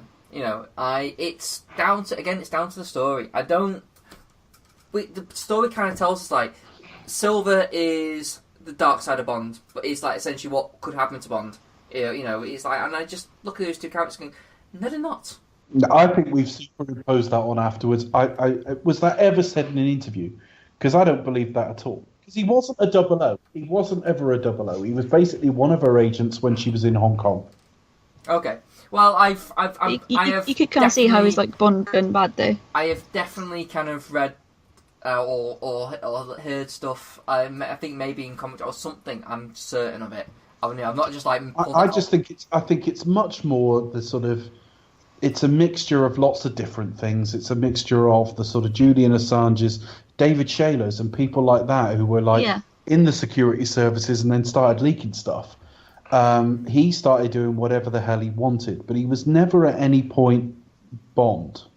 And he's not as blunt as Bond either. And I don't know if Sam Mendes said that. He may have done. That the whole blunt instrument thing that dates right the way back to the Casino Royale novel. Bond is very blunt. Silver's very surgical. He's very, very precise in the things he does and how he does them. So no, I don't see him as a Bond analog at all. The only link to Bond is he was an agent too. Well, the only point of him being an agent too is there's a link to N. Yeah, and I guess that's what they're trying to go for. It's that whole like, I was her favourite. Now you're her favourite. This kind of drawing parallels between the two, and like, now, it just. it just feels like, you know, they're comparing them as like, we're the two rats, you know, so what should we do? Should we eat each other? You know. Yeah. Raise an eyebrow. Yeah. So it just doesn't marry. It doesn't quite marry the story of what the film tells. I just don't buy him as like a former MI6 agent. I buy him as a maniacal madman, crazy person. And I don't buy him as a hacker either. I don't, you know. He's meant to be Julian Assange to a degree. Yeah. And they've looked at Julian Assange and went, well, he's got floppy blonde hair. And they've put it on him as well. And I'm thinking, that doesn't fucking work. Well, that was Bardem's idea. I think he was going to have his normal hair, but then Bardem said, I'm going to dye my hair blonde. His normal hair. I know he's camp as a row of pink tents, but but leave his normal hair. That would have been fine. But yeah, it's okay. I mean, at this point, I thought it was a great sequence on an interesting set, a different sort of spin on a layer. I like this. To this point, I like this. The problem we get now, and we really need to discuss, is what happens to Severine next. Yeah. This film has been called misogynist, and we ought to kind of address it. Okay. That basically she's a sex slave and a sacrificial lamb. And there's talk about Bond's throwaway, what a waste of good Scotch line, and how callous that's deemed to be. Okay. I'll go first and say I have no problem with it whatsoever. I never had a problem with it. To me, it kind of suits Bond as a character. It's not. I don't think in the saying that Bond never gave a shit about Severine. I think it's the opposite. I think it's that kind of, you know, it's. You know, I always say it's like, it's not what he says, it's what he does straight after it. It's that kind of like, I'll throw flippant comments to kind of catch them off guard, and then I'll just go like a blunt instrument. He just goes, smacks in, kills everyone. You know, because Bond is a fucking badass. At the end of the day, it just seems like a very Bond thing to do. You know, like, you know, he can tell like he didn't shoot Severine, misses on purpose, or he couldn't shoot the glass right, or whatever. But he didn't want to hit Severine. Silver just flat out shoots her, saying, "Well, you know, I think I got closer. What say you?" And he says the line to kind of be a bit more, right? You're about to find what I really say by my actions, rather than the flippant comment that I made. You know, so that's what I think. You know, the flippant comment is more of a ruse. You know, it's a Bond thing to do, but it's more for like, you know, I'll show that I'm not hurting, but I'm gonna kick your ass now. You know, that kind of thing. So Becca, the treatment of both Severine and Skyfall more widely misogynist? Yeah. No, it's just it doesn't kind of fit like in this day and age, really. I mean, it's the first time we kind of see it in Craig's kind of era, because so far all the women so far have actually meant something. Even go back to Stephanie Sigman and Megan, she's kind of blink and you miss it, but she doesn't die or anything like that. But yeah, the treatment of Severine doesn't really sit well with me. But I just think it adds up to the whole, you know, tragic nature of her character. Really, it fits in well with the tone of the story, and as a coda to her story as a whole. But I do think it is a little bit misogynistic. But that's Bond, you know, in a nutshell. There it is. I genuinely don't know what to think of it, if I'm honest. I think the wider point about Skyfall in general, that the women are all incompetent, well, that's bullshit. Judi Dench and... M and Moneypenny, in their failings, their failings are both specific to very set circumstances, and they're understandable. And the scrutiny M is put under afterwards is very much part of the modern world in which she finds herself, more than she's just some clumsy failing woman. That's not the case at all. In terms of the treatment of Severine, I thought there was a certain bravery in presenting her as a former child sex slave, because there are sort of puritanical elements of the audience that would put off immediately. Oh, God, Bond's going to shag that. You know, and so I thought that was quite brave. I do think the whole shooting thing was unnecessary. I think there was a different set piece you could have done there.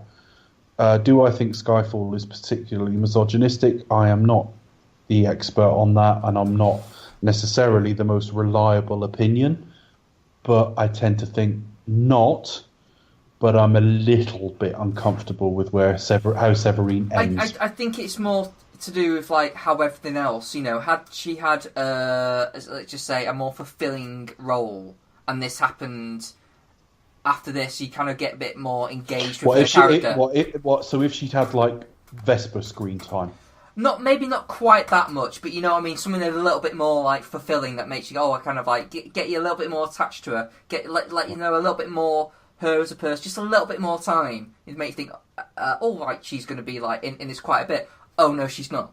And I think it's more used as not necessarily as a dismissive way, but in a kind of I think it's more used in a way that you're meant to like dislike Silver.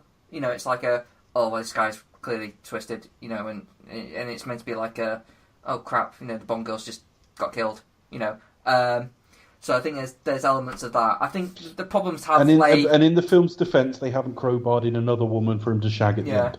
Yeah. They leave it there. So I do have some issues with it, and I think it is a waste of the material they have there. But at the same time, I've watched countless Bond films where they've sort of dragged the woman through scene after scene after scene to get her to the end of the film to shag Bond, and half the stuff she was in was unnecessary. And I think, well, she's not going to be relevant to the story. You need to get into Silver somehow. This is all just about passing muster for me. Yeah, maybe they introduced her earlier on. Like, and maybe she has played a bit more role earlier on. Then you got to this point in the film. Maybe that would have worked out better. Yeah. Possibly. Yeah. One scene, he spots a vulnerability, he shags her, and then she's killed. Yeah, that's a bit for the quote unquote main Bond girl. And a lot of people say, well, M's the main Bond girl in this, but M's not a Bond girl. Let's not be silly.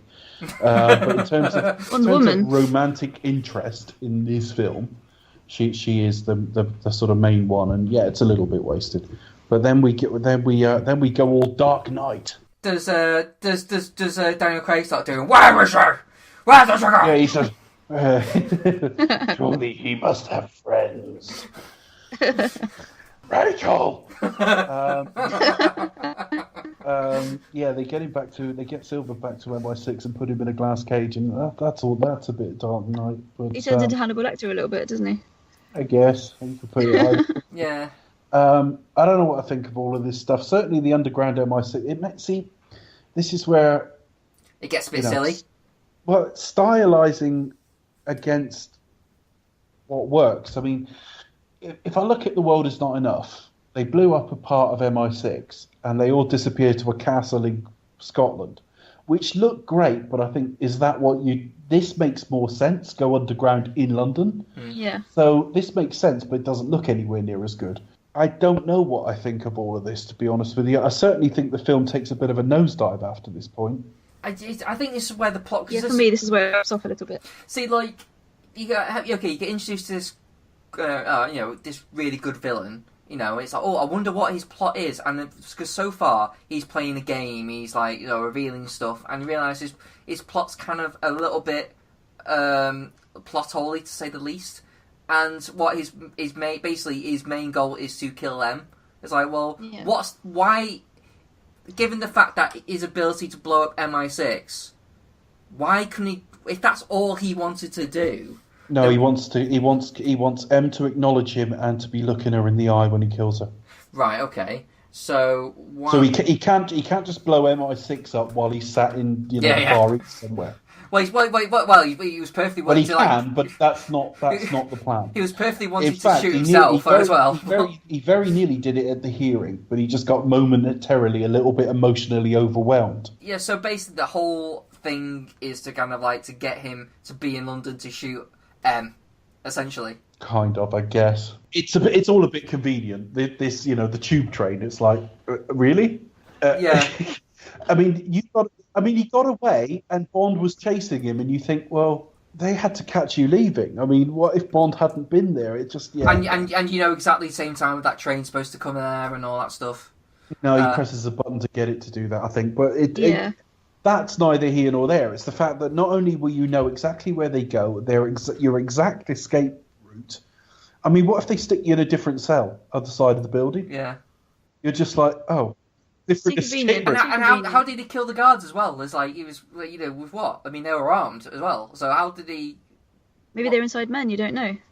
it's. Well, what? And they killed themselves. They just dropped down dead. They just dropped. Well, no, but they kind of, insiders, pretending. But it's tomato ketchup, really. Bond runs in, he goes, "Can you smell daddies?" And I've got to admit, Silver's like nice little plug and play hack. Like, I'll plug my computer in and just like that instantly just hacks everything. It's just it's like Idiot's Guide to Hacking. And it's like, well, would you plug it in these days? Yeah, it's all a bit shit. Moves along all right, and the basic principle of he gets there as a bit of a setup in order to get out a certain way. Fair enough, but it's like it coincides with her hearing, which he's already got a plan to take account of, and all of that's, and we know public figures don't always to even turn up at these hearings. No. So it's all really contrived from this point. It's very contrived, and it's all just a big setup. But you got that guy when the Bond's chasing Silver on the tube. You got that stupid man. He goes, "Oh, he's keen to get home." It's like, what the hell? Stupid random with your one-liner. What the hell is all that about? Yeah, and his follow-up line is like, "Health and safety isn't that good for either." It's like, okay. Yeah, it's like, oh, health and safety. It's like, what? You can't think. He doesn't really hold up to scrutiny, really. And there's a scene when the tube train derails and just goes, through the roof. It's like, well, hold on. The power supply is connected to every single one of those trains. It's clearly broken, so the power supply wouldn't be connected. And also, the train is empty, but there's a driver. There's a driver. And who is it? Was it was that the driver that Bond spoke to, or is it a Silver Stooge, or who is it? What becomes of him? I just wait to like this. It's like it's the same tram driver who's like the tram driver in Coronation Street when the tram crashed over. Yeah, well, there was a note that he survived. So yeah, I'm just gonna rule it out as that's the same thing. But I did notice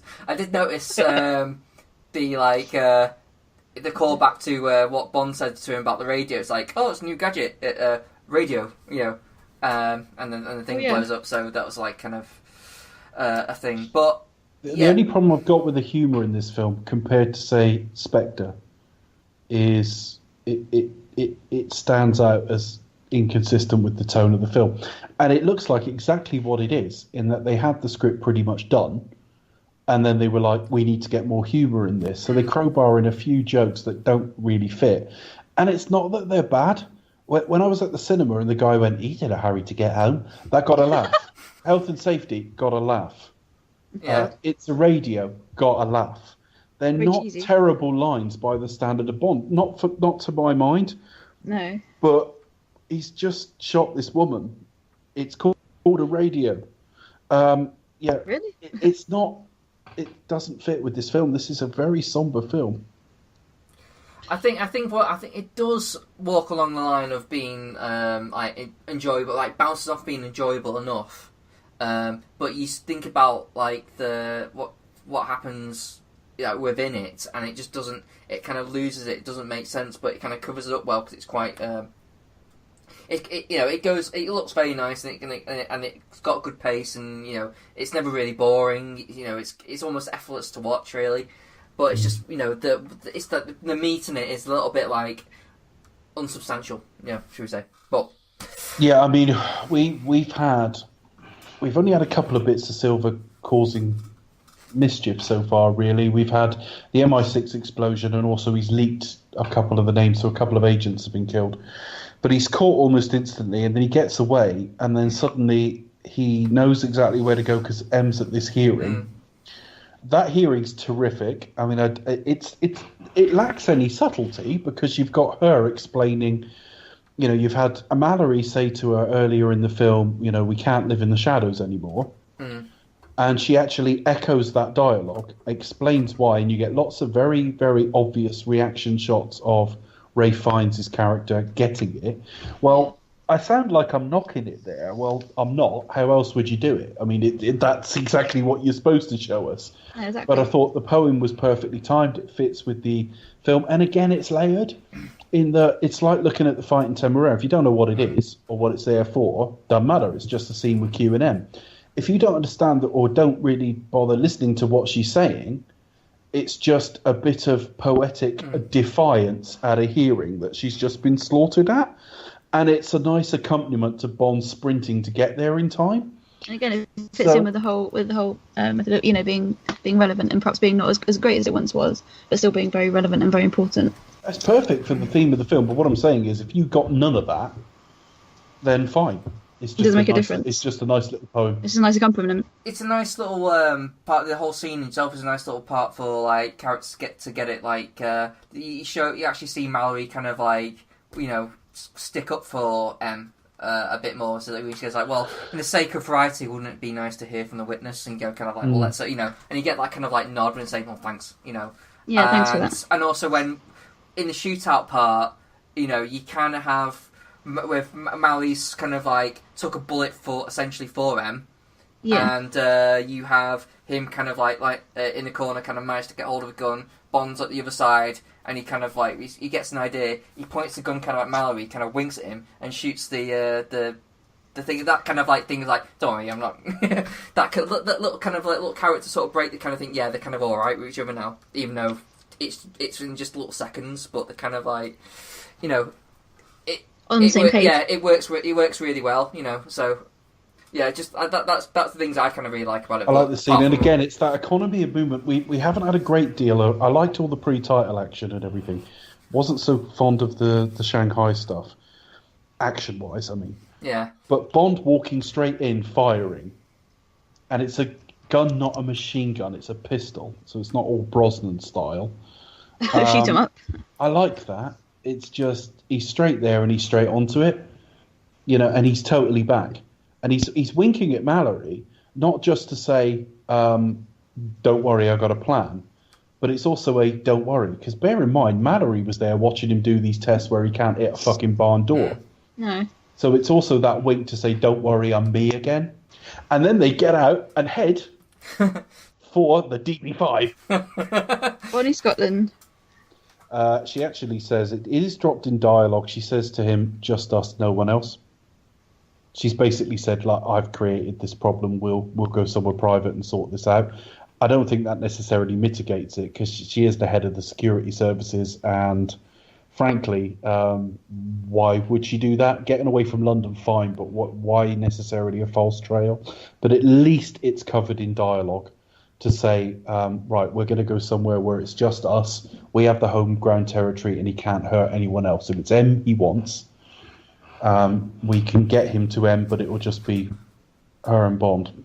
I think apart from, because like with Bond all the way through the films, it's always been about very much a personal vendetta. I think apart from probably maybe Inspector, where it is the most personal of vendettas, this is probably about as personal as it gets in terms of this film as well, because it's literally just between Bond, Silver, and M, nobody else. But it's pretty personal that she says that, and they do it stylishly too in the DB5, making a welcome return. Welcome. I'm quite pleased to see it in this film. I was like, 50th anniversary movie, let's get the DB5 in there, let's do it. This is probably the thing I hate most about the film. This is what I don't like about Spectre. They do shoehorn it in there, and that really pissed me off. But here, I'm like, yeah, let's see it. They had a thematic reason for it here. He did say about the going back in time, it's perfect for that. And I think, well, okay. I just long for the day. I just remember going to see GoldenEye, and Tomorrow Never Dies for that matter, and it was just dropped in without much of a word.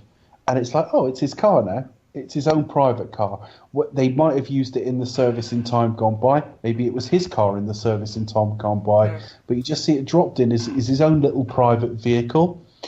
I didn't hate it in the way that Chris did. I still don't think this is a patch on Die Another Day for like fucking throwing in ridiculous amounts of references. Oh, that's awful. That's ridiculous. It just isn't. It just isn't. If you want to put the DB5 in, fine, and they use it, okay. And they destroy it moments later. Was it welcome? No, just because we're seeing too much of it now. It's like, since 1995, we've had it in the first two Brosnan films. You kind of see it on satellite in the third one, but I won't count that. You've got it in Casino Royale. You've got it here. You've got it in Spectre. That's 5 of the last 8 films. And before that, we hadn't seen it for 30 years.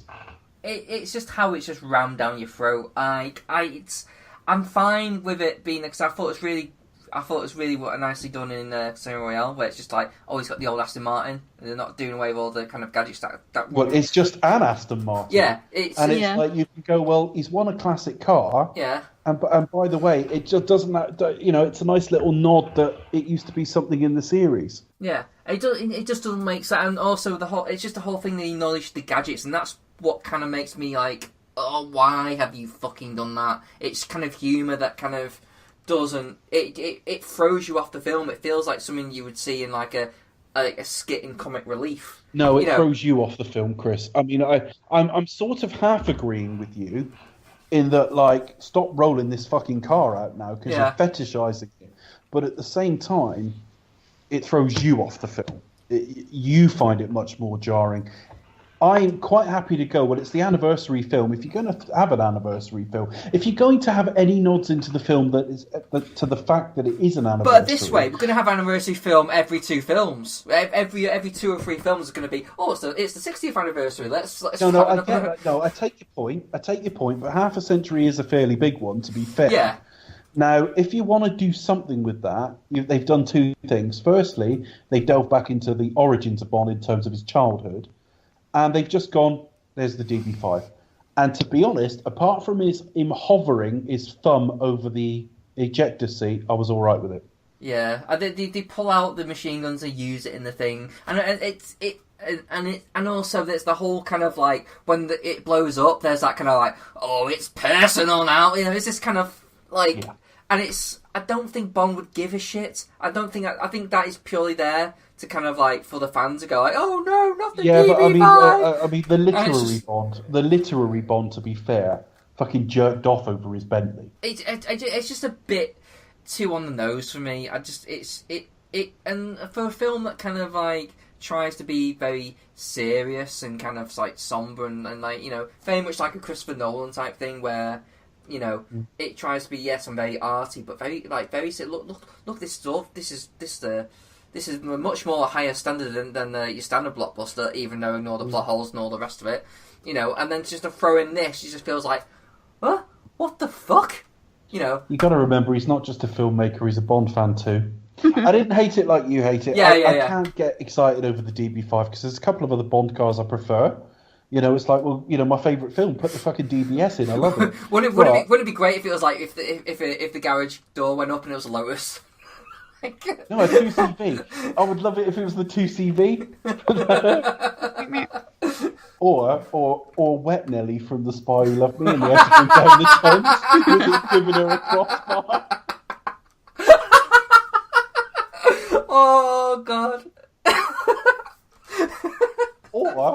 Or if it was in canon, the push bike from Never Say Never Again, and she runs along the street while he goes. So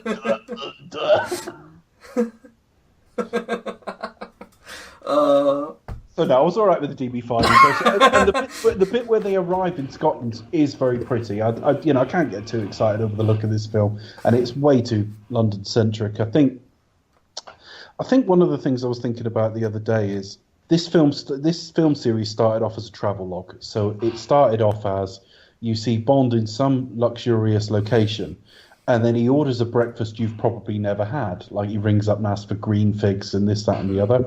And there's a bit of wish fulfillment in that. Now, as much as there is more widespread travel these days, the series is still going to a lot of places most people never go. And I think it's still a fundamental element of the series, even though it's not what it once was. And so putting the film so heavily in London does make it less exciting somehow. Yeah. Particularly, the first time we hear the Bond theme, they're driving through London at night. So I don't think you literally see a kebab shop, but it's got that kind of air to it. But when they arrive in Scotland, that is beautiful, admittedly. Yeah. I don't have actually a problem with it because it's like a nice refreshing change as well. It's fine. It's one of the things I don't have a problem with. But so yeah, I get why, but it's nice to. It's nice to move out of London for the next film. I see that rolling my eyes a little bit because it's like, oh fuck's sake! We'll talk about it on the next film.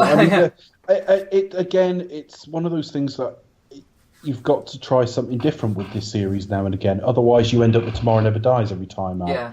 It's okay that Skyfall tries to do something different. How well it executes it, you can argue about. But the whole structure of this film is not that typical of a Bond film. But it still feels like a Bond film to me.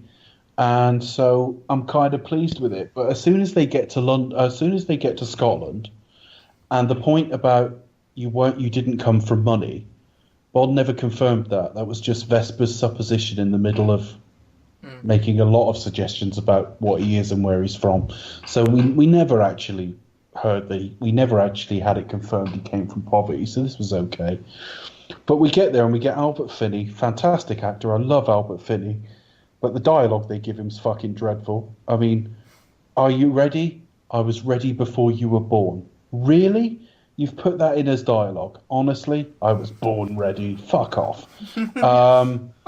All the preparing, I mean, it doesn't feel like Home Alone to me. It feels a lot more like Straw Dogs. But, you know, the whole preparing and doing the nail bombs in the light switches and all the rest of it, it's a bit like they could have put the A-Team music over that.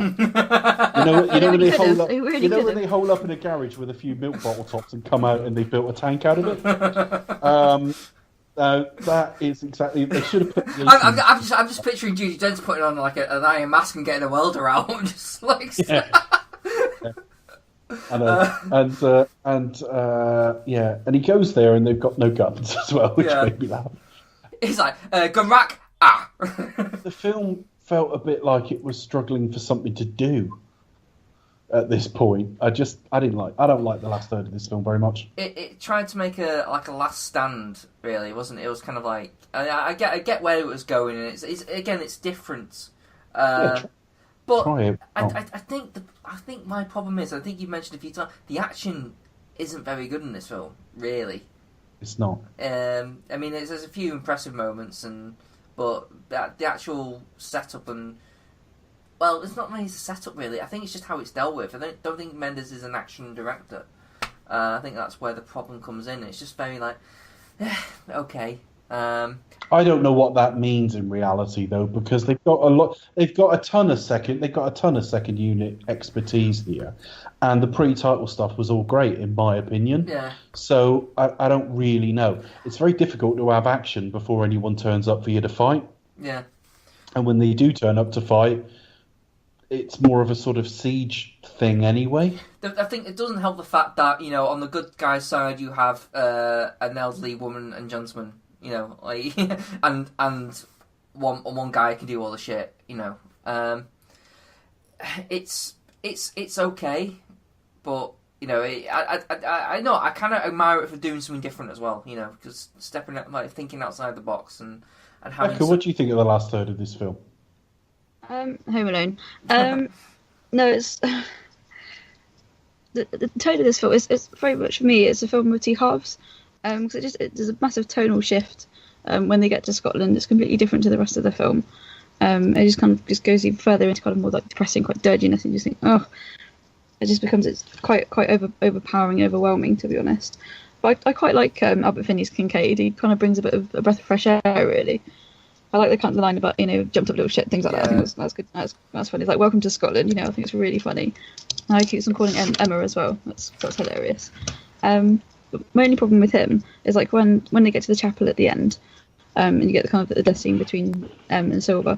Kincaid's clearly there. He hasn't been shot. He hasn't been injured. He just stands there staring, doing nothing. It's like, come on, man, you could have done something. You know, there's a point where like Silver actually sort of stops him in his tracks by shooting the wall. And I was thinking, why don't Silver just shoot him? It doesn't actually shoot him, does it? He's not injured. He's not injured by it at all. Why would he give a shit if he lives or dies? You'd be like, fuck him. Yeah. No, he's obviously clearly shocked by it all. Fair enough. But yeah, it's a little bit too long. But I think like the action's quite amazing, and how they basically blow up the DB5 is very gratuitous, but it's just like, oh my god. And then the stunt work and the model work with the house, where the chopper crashes into the house at the end, that's very well done. Again, the visual effects are really stunning. And yeah, it's kind of quite depressing, quite dirty, but I think it's everything for the film, really. I just couldn't get excited about any of this. The film, I lost interest after a poem, pretty much. I like the poem bit, by the way, but everything after that's a bit like, all right.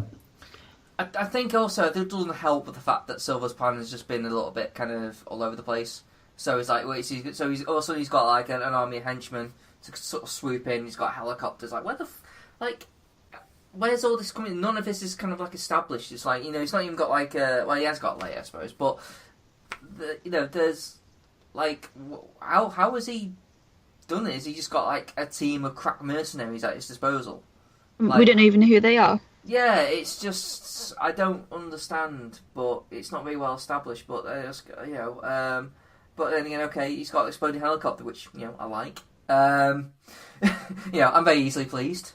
But yeah, it's just exactly. It's a little bit muddled. It is a little bit kind of like when M gets shot, and essentially she's already dead. So these whole kind of saving her kind of pointless. And I don't know if it's interesting, or I don't know if it's just a little bit confusing. The whole Silver's whole like kind of like when he finally meets them, he's like a little bit like, "What have they done to you?" Oh, it's just this kind of like, "Oh, I thought you wanted to kill her, mate." Just I don't understand what the whole thing. And then he wants to die with her, and I'm like, okay, it's just a little bit too crazy, and I don't quite get what his character is. I think that can be a problem with these sorts of things where the excuse is, yeah, but they're mad. And you go, but they're mad means it doesn't make any sense. Yeah. There's an excuse to push it under the carpet. Mm. So not that impressed with all of this, to be honest with you. We do get Judi Dench's death scene. I think that's all played very well by everybody. Yes, it's very well handled. It's a very tender scene. And it's kind of just, it's I did cry a little bit. Oh, but I haven't. It's not like Tracy. It makes me cry every single time. But it's just like, very sad. But very difference is Tracy was fit. It's handled really well. Way sadder.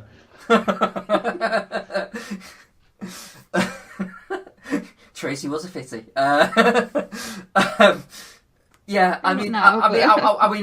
wasn't impressed by Bond's kind of pull like last rat standing. It was just a little bit. Oh, okay. Again, I know it ties in with like their first meet encounter, but it's just I don't know. I would have liked something like, "Oh, got the point." That would have been a bit very cheesy, doesn't it? I think even at the end where he comes in and he's like, I got into some deep water or something. It's very cheesy Roger-esque one-liner, which it's fine. I don't mind it, but it doesn't kind of really fit in. I mean, and considering you just had that, don't put a line there. I do like. No, exactly. I do like, however, Silver's reaction when he does get a knife in the back. He's like, he looks more annoyed. He's like, oh. Yeah, it's more irritated, doesn't he, rather than angry or upset. It kind of reminds me of Alan Rickman when in Robin Hood, Prince of Thieves, when Kevin Costner swings for the window, and he just looks like, oh, for God's sake. It's that kind of that kind of thing. But that's like an interesting take. But the few lines down, I thought, okay, not as bad as What's Your Hobby? Resurrection. That's like the worst. And that's using the trailer as well. This is why initially I think one of the reasons I put Spectre above this to start with. Whether it stayed there, we'll get to. But none of the lines work in this at all. I think the film's pretty good, but any stab at humour, no, don't work. There were a few things with Moneypenny at the beginning. When she's like, when she smashed the mirror, she's like, I wasn't using that mirror. Anyway, and she's like smashed it again. It's like I wasn't using that one either. That kind of things I like. That was alright. But everything pre-title was brilliant. I genuinely, could have been made by a different filmmaker. To be quite honest with you. Yeah. I don't dislike Sam Mendes at all, but like the quality pre and post title sequence is like slightly different. But yeah. So M's dead. Yeah. That's all done. Bond gets a nice present of the bulldog that you just thought was so well trailed. Yes. It is Bobbins, because I spent the first few times watching the film not picking up on that. So I'm like, well, obviously it's not very well kind of established, it's only like very recently I thought, oh, that's that bulldog thing. Right, okay, well, surely that should make a bit more of a thing if you're going to make a big thing of it at the end, But, so we find out that Eve decides to stay at her job as a receptionist to the new M, who we are aching to find out who it is. You'll never guess. You'll never guess in this movie. It's Robert Brown. He's back. Back from the dead. I could tell I was nitpicking badly because I like the new office and everything else, same as the old office sort of thing. But there's only one door, and that pissed me off. Yeah, what's up with that? It's meant to be a fucking double door, isn't it? It's just the one, damn it. A double O for a double O. Yeah, but I love that sequence back in there. He plays down the fact he's been hurt, because he's never been in the field before, which we know isn't true. Ready to get back to work on a sort of for your eyes only kind of thing.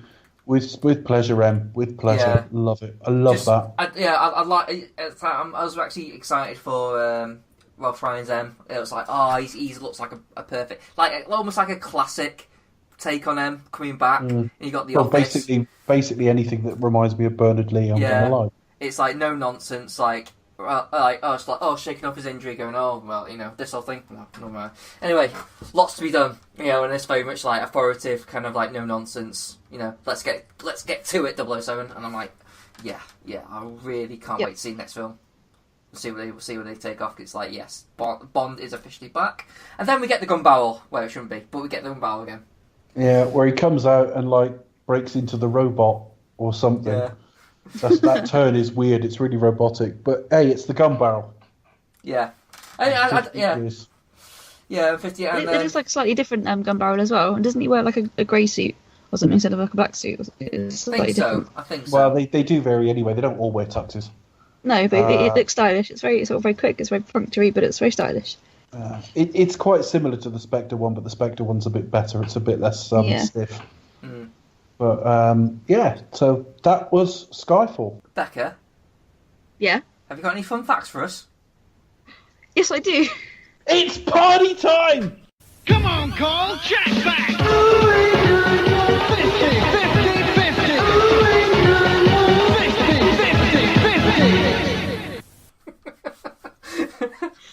50, 50, 50. Okay, so whatever you do, don't call that number. You can't be held responsible for any shooting phone bills or any rocketing phone bills.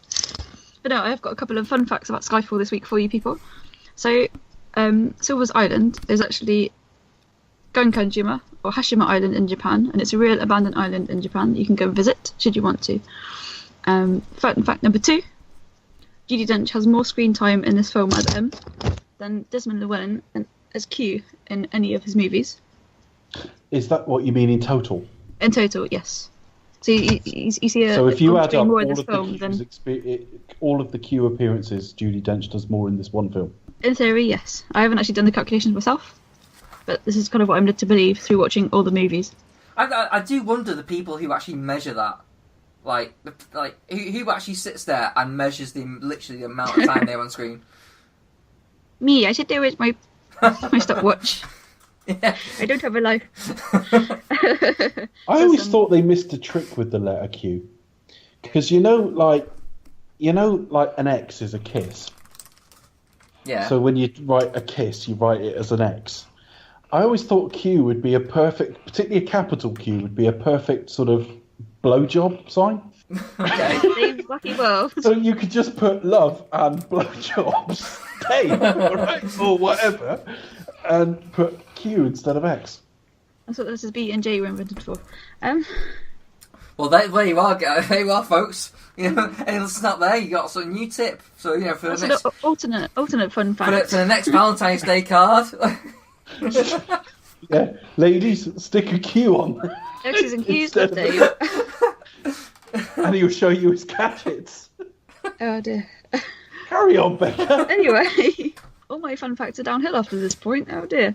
Fun fact number 3, as we already mentioned, M's house, or the exterior of it, is former home of Bond maestro John Barry, which is very interesting. That's fun, folks. I've got 2 more where that came from. 4th fun fact: the art department used 3D printing for the first time in the Bond series for Skyfall, creating lots of different Aston Martin replicas. So I think that's quite interesting. And then Bond fact number 5: stunt coordinator Gary Powell used 20 different bikes for the famous Grand Bazaar rooftop chase scene as seen in the pre-title sequence. So there's my top 5 Bond facts out. Yeah, I think I'll be back next week with more. Come on, Carl, check back!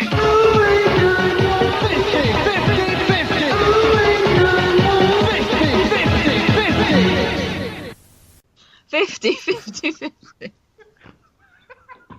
Just also because there's a local taxi firm who's also whose number also happens to be 50, 50, 50, so that's quite amusing. Oh, dear. They're offering a party time. I might put them onto our podcast. Have you listened to this? 50, 50, 50. Yeah. Oh Jesus! But yeah, whatever you do, don't give that number a call. It may be obsolete, and we don't be responsible by any skyrocketing phone bills. If you're dumb enough to call that number, you're a twat anyway. So we don't care.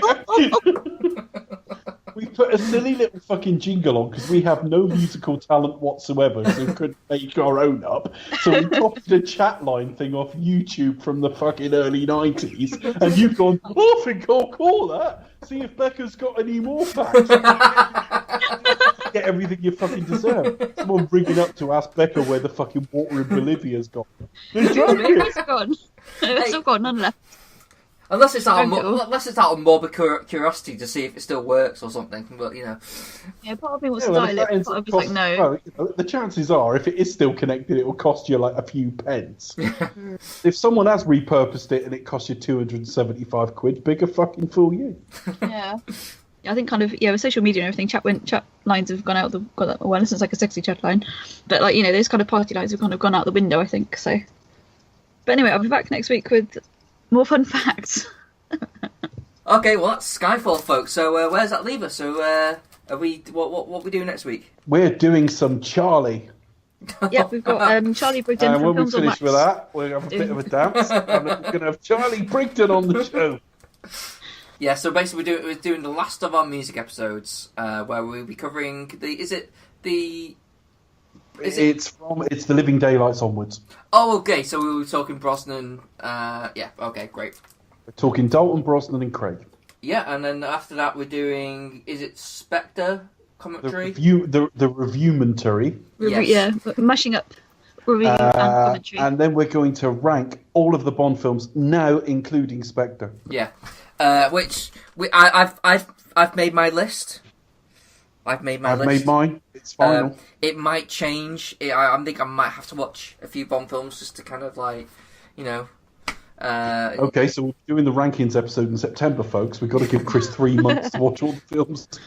No, I've still got to do one. I did my ranking a while ago, but it may change in between then and now. So I need to. I've got a list, but it's not finalised yet. So I need to. You're not selling this as definitive, right? All the way through the series, you've got, it changes all the time. I keep changing my mind. I can go anywhere. And then we're going to get to the ranking episode, and you'll go, at number 6 is. We go, well, that's bollocks. You'll change it tomorrow. You've got to be a bit more declarative about this, Becca. This is my fucking list. I will. I'm going to finalise it, and it will be the ultimate list. It will be laminated, so therefore it can't. It will be laminated. Laminated, stick it on your wall. It can't change. Yeah. No, but by the time you hear it, it will be my definitive list, and you can, if you want, you can copy and paste it, print it out, shove it on your wall, hang it on your fridge, do what you want with it. Becca, I'll give you a 10 if you put Octopussy at number 1. No. A 10. Only if Dave, only if you put it as number 1. Fucking hell, you're a high roller, aren't you? I know it's not going to happen. It's going to happen, he said. I know where I've put Octopussy. It's not top. It's not. Is it more number 2? Chance. Is it more number 2? It is number 2, but it's not second.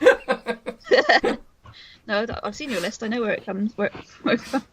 You have seen my list, yes. I've seen your list. I know where it comes. I haven't seen either of your lists. They've both seen mine. They know my ranking. We do. It should be a fun final episode, I think, because we'll have are you fucking nuts? Mixed with yeah. But day number 1. What? Chris is extremely worried about 1 or 2 he's placed. 1 he said he's got no right to be there.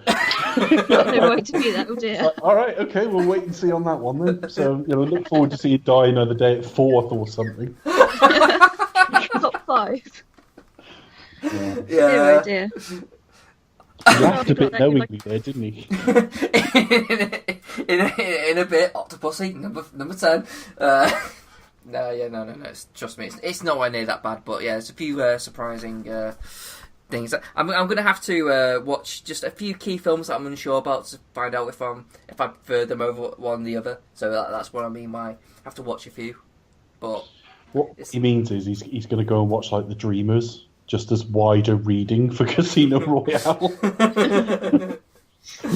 And after he's finished, he's gone, yeah, I'm perfectly satisfied. Casino Royale's in my top one. Very satisfied. And on that note... So anyway, where can you be found on social media, people? You can find me on Twitter at Cinematronics.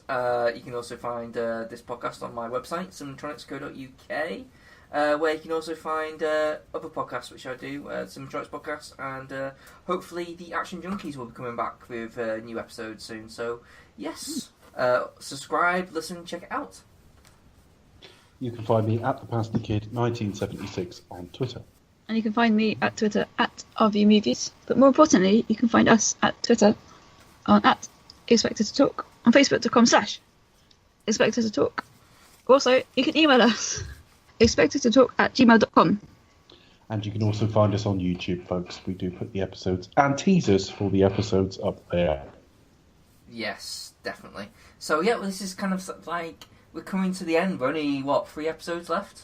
Yeah, that is the end of sort of films we have to research, if you like. You know, we've been watching the sort of legacy films and watching bonus features and all the rest of it. All we've got left to do is Spectre. We're going to watch it as we're talking to you anyway, so it's more of a commentary, but we might fill in some more on our thoughts and so on. Yeah. But as we did 2.5 hours on it, I don't think we've got another full review in us on it at all. So we'll basically fill in the blanks, see if there's anything changed, and just reiterate what we feel. And basically, it's what we do. We just press record, start talking, and see what happens. Yeah. So and with that, Becca. The Expected to Talk will return with the final part of Music of Bond featuring Charlie Brigden.